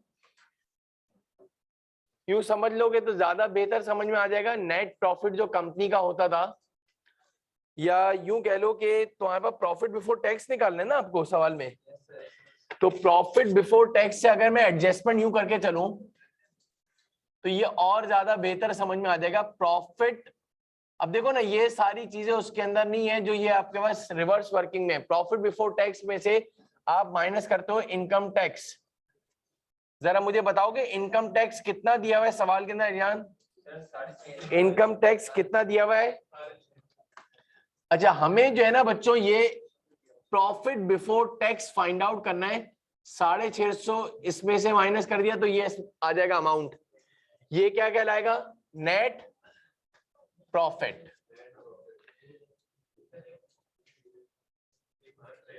इसमें से आप लोग लेस करते थे डिविडेंड पेड। तो डिविडेंड जब पेड माइनस करते हैं, डिविडेंड डिक्लेयर्ड जो करा है आपने, सॉरी, डिविडेंड डिक्लेयर्ड जो करा है, तो आपके पास जो है इंक्रीज इन रिटेन अर्निंग इधर आ जाता है। इंक्रीज इन रिटेन अर्निंग ये आपको दिया हुआ है। अब हम क्या करते हैं, जरा गौर सुनो। आपके पास डिविडेंड का कोई, आपको ऊपर सवाल के अंदर जो है डिविडेंड के अंदर लायबिलिटी का इंक्रीज और डिक्रीज बताया हुआ उसने, जरा जाके देखो अहमद, कितना बताया। अब आप क्या करो, ये मैंने एक, इधर देखो, इधर देखो, वेट वेट वेट वेट, ये डिविडेंड पेबल का मैंने ये बनाया अकाउंट। उसने डिविडेंड पेबल के लिए क्या बताया हुआ आपको? 200 से इंक्रीज हुआ है। जरा ये देख लेना फैज, ये पूरा आ रहा है बोर्ड। 200 से इंक्रीज हुआ है। और मुझे बताना जरा, इलियान मैं क्लास से निकाल दूंगा, लास्ट मरतबा बोल रहा हूं, मुश्किल सवाल है। देखो कैश पेड कितना करा है? Actual cash paid, actual cash paid कितना हुआ है? 700। यानी यमुना 700 200 को ऐड करो तो कितना हुआ?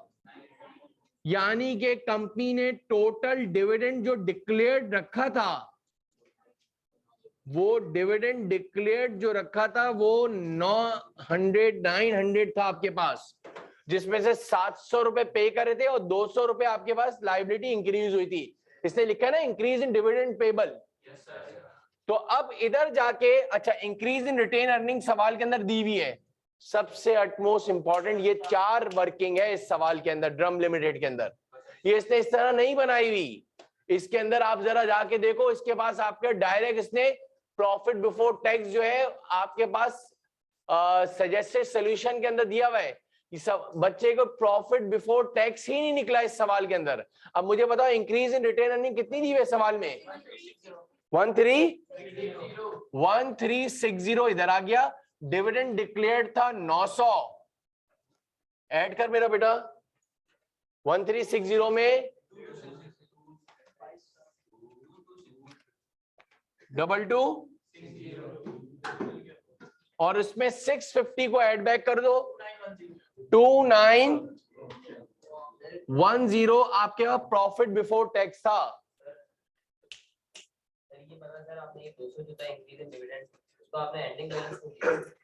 वो बोल रहा है कि आपके पास डिविडेंड डिक्लेयर, जो इंक्रीज इन डिविडेंड पेबल जो दिया हुआ है सवाल के अंदर, ऊपर जाओ तो ये एंडिंग बैलेंस से तो बताते हैं कि कितना इंक्रीज हुआ डिक्रीज हुआ, जो पोजीशन से देखकर। तो वो आपके पास जो माइनस करके आया तो मतलब इंक्रीज हुआ है, यानी आपकी लायबिलिटी बढ़ी थी। तो 200 हमारे एंडिंग में थे। एक और इससे समझ लो, इंटरेस्ट एक्सपेंस कितना दिया था? इसी की बात पे जरा एक और देख लें Huzaifa, interest expense for the year कितना दिया हुआ है बच्चों, जरा देखना। इंटरेस्ट एक्सपेंस का मैंने अकाउंट बनाया, इधर एक्सपेंस फॉर द ईयर लिखा, इधर मैंने लिखा एक्सपेंस फॉर द ईयर, सवाल के अंदर दिया हुआ expense for the year 378। Good, देखो सीख लो ना मेरा बेटा, जब ये 378 आ गया, जाओ जरा इंक्रीज या डिक्रीज इन हुआ है इंटरेस्ट में, बड़ा है इंटरेस्ट अक्रूड, बड़ा है, कितने से बड़ा है?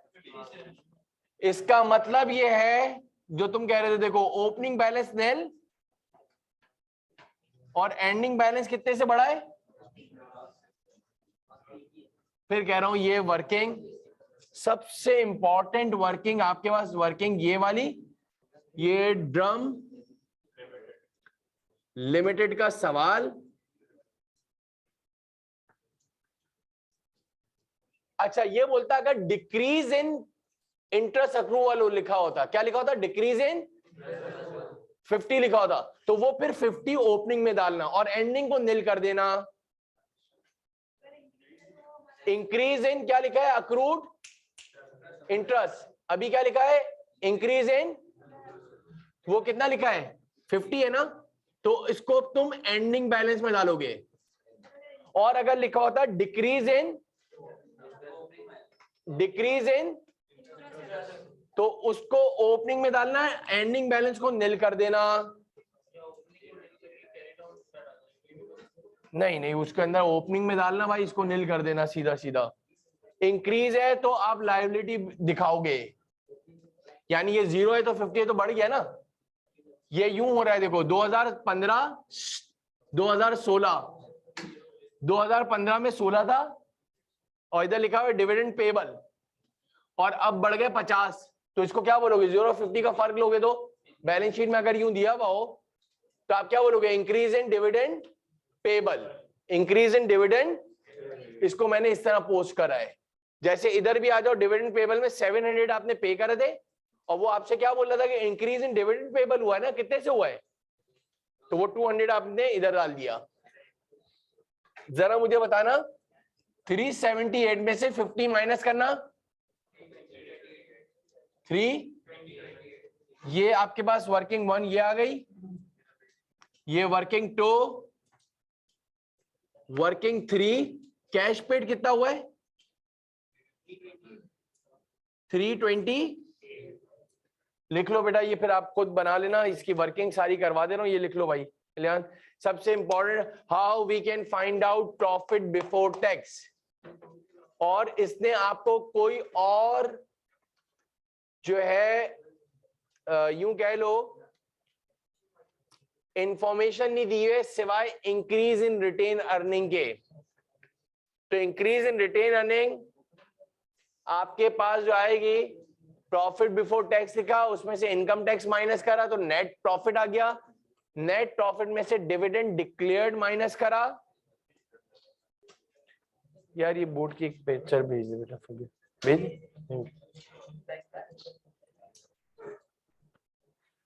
इनकम टैक्स के लिए कुछ लिखा है? जरा देखना, इनकम टैक्स के लिए, इनकम टैक्स के लिए कोई एडजस्टमेंट है बेटा? देख तो जरा, इंक्रीज या decrease tax?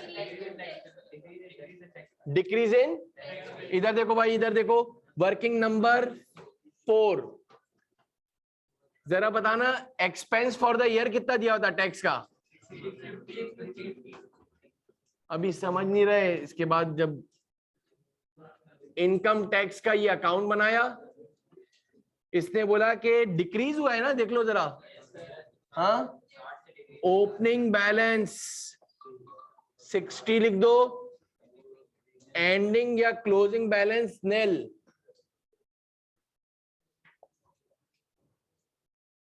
Expense for the year कितना दिया था जैफा? 650, और 50 को जमा कर बेटा, ये सारा एक्चुअल कैश पेड निकल रहा है आराम से आपकी जो है। ये फिर ऑपरेटिंग एक्टिविटीज में सारी एडजस्टमेंट 710 ना, जब तुम ऑपरेटिंग। अच्छा जरा मुझे बताओगे हाशिम, जब ये ड्रम लिमिटेड की वापस से रिवाइज तुम जो है स्टेटमेंट ऑफ कैश फ्लो बनाओगे तो कहां से स्टार्ट लोगे? Profit before tax. तो प्रॉफिट बिफोर टैक्स में लिखोगे बच्चे 2910, फिर आप लिखोगे एडजस्टमेंट फॉर, क्या लिखोगे, उसमें सबसे पहले ऐड करोगे डेप्रिसिएशन एक्सपेंस। उसने सवाल के अंदर दिया हुआ है डेप्रिसिएशन, जरा बताना दोनों को ऐड करके हमने डेप्रिसिएशन एक्सपेंस ऐड बैक हो जाएगा 480 और ऐड हो जाएगा, इंटरेस्ट एक्सपेंस ऐड हो जाएगा, इनकम स्टेटमेंट वाला इनकम इंटरेस्ट एक्सपेंस ऐड हो जाएगा। कितना हो रहा है इंटरेस्ट एक्सपेंस जरा बताओ, 378 जो है वो ऐड बैक हो जाएगा। गुड। अच्छा लॉस और गेन ऑन डिस्पोजल जरा बता दे यार। आप जब तक खुद नहीं करोगे ना बेटा, खुद ब खुद, इसमें क्या है ये बताना था कि कहां से प्रॉफिट बिफोर टैक्स दिखाया जाए। 130 का तो लेस गेन ऑन डिस्पोजल होगा, तो ये आपके पास आ गया cash operating profit before changes in working capital. अब इसने इंक्रीज और डिक्रीज इन इन्वेंट्री में से क्या दिया हुआ है हुजैफा जरा बताना, वो डायरेक्टली दिया हुआ है सवाल के अंदर उमर, तो वो एज इट इज आ जाएगा, कुछ नहीं करना है, इसने डायरेक्ट दिया हुआ है। इसके बाद क्या दिया है, रिसीवेबल का जरा बता दो, नेट रिसीवेबल दिया हुआ है, कितने दिए हुए, नेट रिसीवेबल आपके डायरेक्ट दे दिया है, एडजस्ट करेंगे ना, अब तो बता दिया कि उसके अंदर इंक्रीज हुआ है ना, ऐड करेंगे, बिल्कुल सही कह रहे हो। आगे बढ़ो, इसके बाद ये तो हम नीचे आ गए, इसके बाद पेबल दिया हुआ है, ट्रेड पेबल्स, उसने डिफरेंस निकाल के दिया है। सारा गेम ऊपर की ऑपरेटिंग एक्टिविटीज में कैश जनरेटेड फ्रॉम ऑपरेशन से ऊपर ऊपर वाली सारी कहानी थी ये।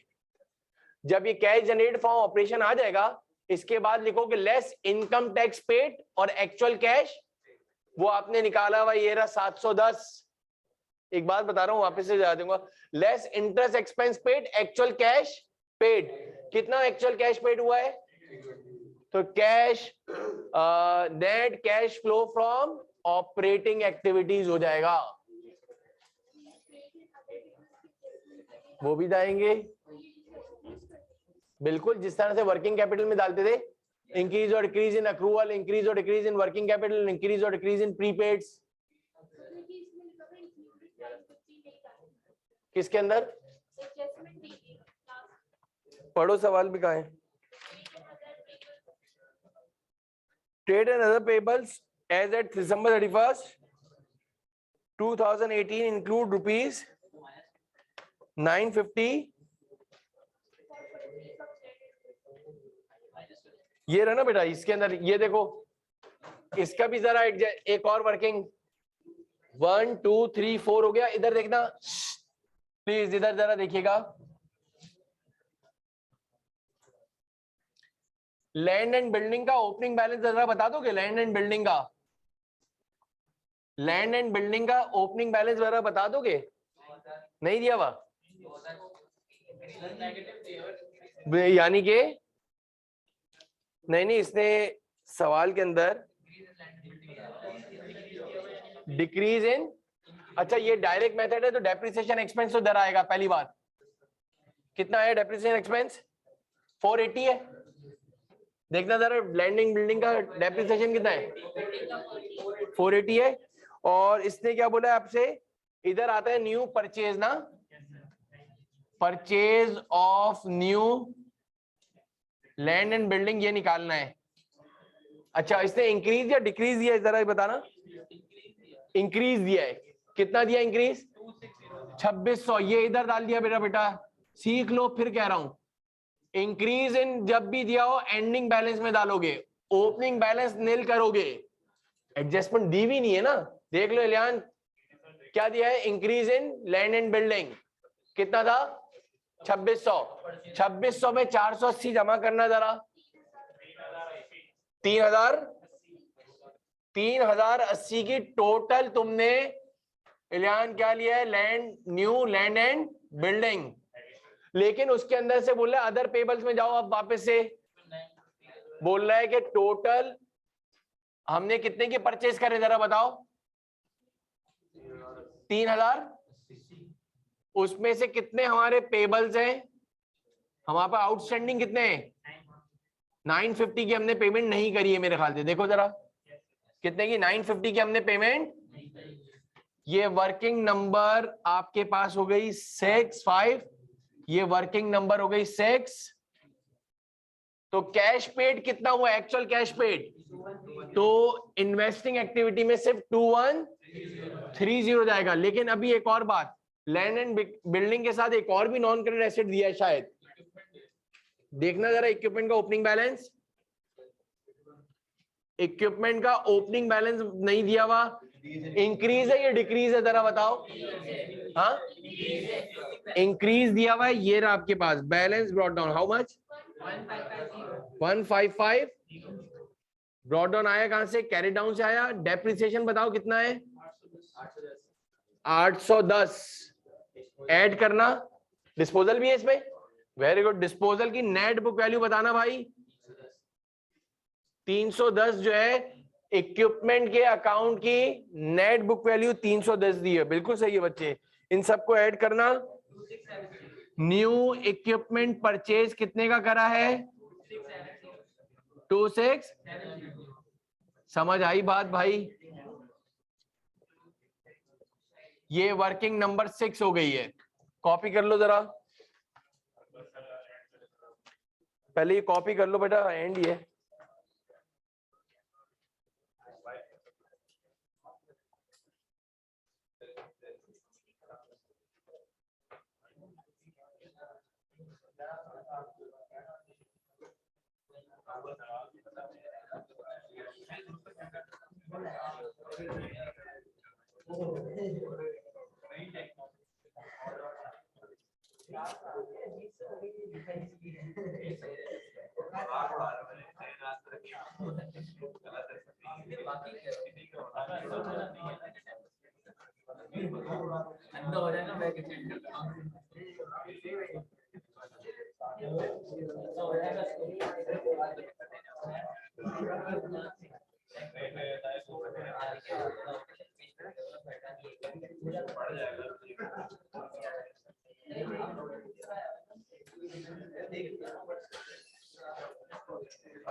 इंटरेस्ट का बन गया, डिविडेंड का बन गया है।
दोनों के डेप्रिसिएशन कितने थे? 480 का था। दोनों को ऐड करना यार प्लीज। लॉस या गेन में से क्या आया था?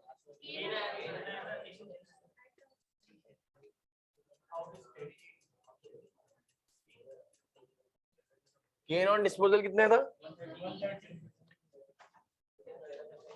इंटरेस्ट एक्सपेंस एड बैक हो जाएगा, कितना था? गुड। इंक्रीज इन प्रोविजन बता दो कितना था, दिया हुआ उसने? इंक्रीज इन प्रोविजन जरा बता दो प्लीज। 140। और इंटरेस्ट एक्सपेंस आगे जरा चलाना कैलकुलेटर, कितना आया भाई? हाँ, 4588 आपके पास आ गया। Operating profit before changes in working capital.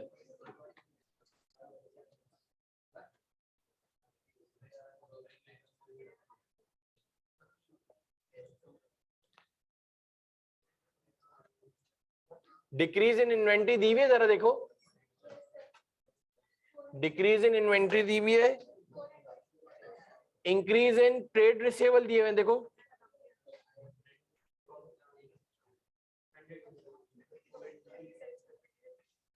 $140 का एक और भी इजाफा हुआ है 140। हाँ, ये जो उसने नेट करा हुआ था ना, तो ये वाले वापस से ऐड हो जाएंगे। 100 था ना, इसमें ये 140 और ऐड होके दोनों 240 आ जाएंगे, याद रखना। और ये कितना था, 400 था।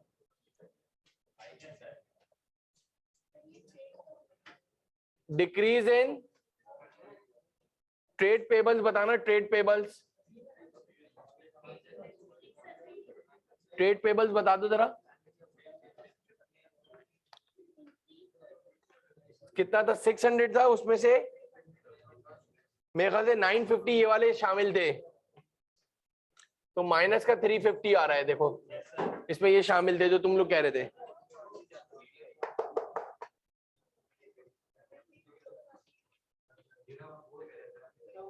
ये कैश जनरेटेड फ्रॉम ऑपरेशंस आ गया,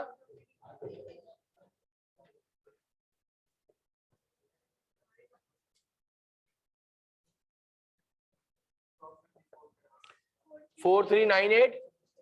एक्चुअल कैश पेड जरा बताना, इंटरेस्ट एक्सपेंस के अंदर 328 दिया है, और इनकम टैक्स कितना पे करा है, तुम लोगों ने बनाया था ना income tax 710। Net cash flow from operating activities 3360 आ रहा है, जरा देखो। ये लेस करा आपने interest expense paid, interest expense paid, actual cash paid,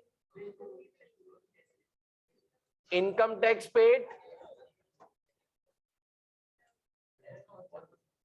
actual cash paid.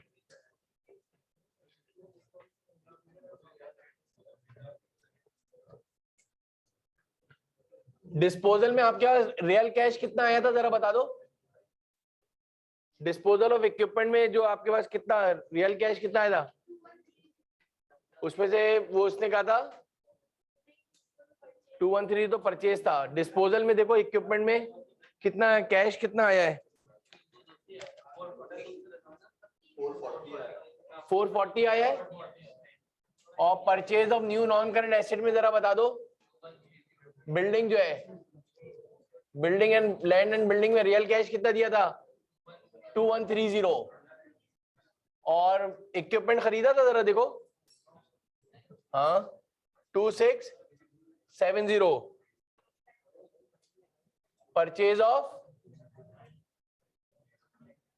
Purchase of equipment, ये इससे चला है 3360 प्लस का था ये, इसमें से ये प्लस, ये दोनों माइनस।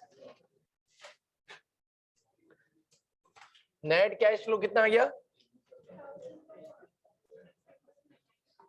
1000 प्लस नेगेटिव का 1000 आ गया। और इश्यूएंस ऑफ शेयर के लिए बताया कुछ जरा, इंक्रीज और इश्यूएंस ऑफ शेयर्स के लिए डायरेक्टली जरा बता दो। 23 और लोन पे करने का बताया 2350 पॉजिटिव में आया। लोन रीपेमेंट करिए, डिविडेंड पेड दिया हुआ है, 700 रुपए पे करा था ना, ये आपने लेस रीपेमेंट ऑफ हो गया लोन, रीपेमेंट ऑफ लोन हो गया, ये हो गया डिविडेंड पेड। ये 1000 माइनस में से ये प्लस, ये माइनस माइनस करो, नेगेटिव में net decrease in cash and cash equivalent. उसके पास भी यही आ रहा था देखो सवाल में, in cash and cash equivalent. और इसके अंदर कैश का ओपनिंग बैलेंस ऐड करना जरा,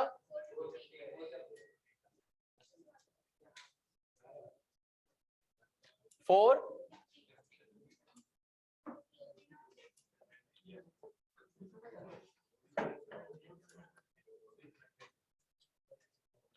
अच्छा जरा एक सेकेंड इधर देखना, रीपेमेंट ऑफ लोन डायरेक्ट इसने सवाल के अंदर दिया हुआ था, ऊपर देखो डायरेक्ट रीपेमेंट ऑफ लोन दिया हुआ था।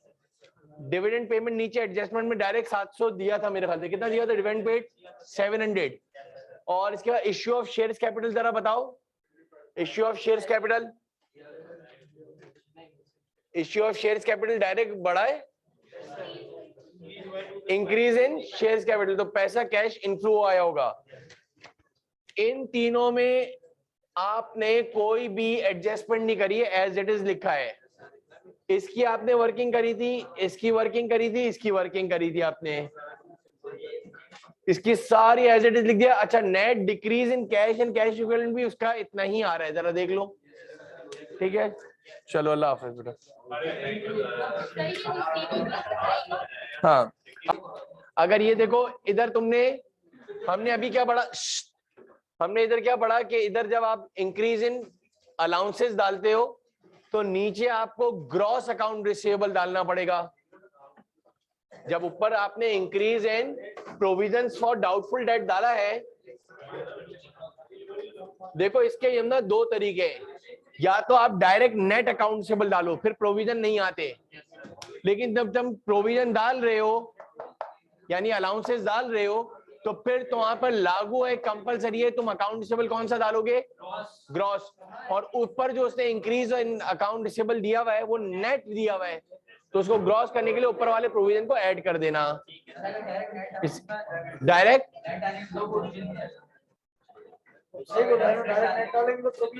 फिर तो कोई मसला नहीं है ना, नहीं ना, इसके अंदर प्रोविजन फिर आपको दोनों बैलेंसेस दिए हुए होने चाहिए ना, इसे डायरेक्ट इंक्रीज और डिक्रीज दिया हुआ है।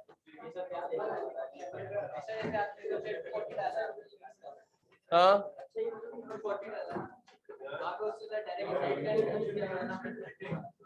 तो मैं कैसे निकालूं अगर नेट, तुम बोलो नेट इंक्रीज दिया हुआ है अकाउंट रिसीवेबल का, कितना दिया हुआ है? हाँ,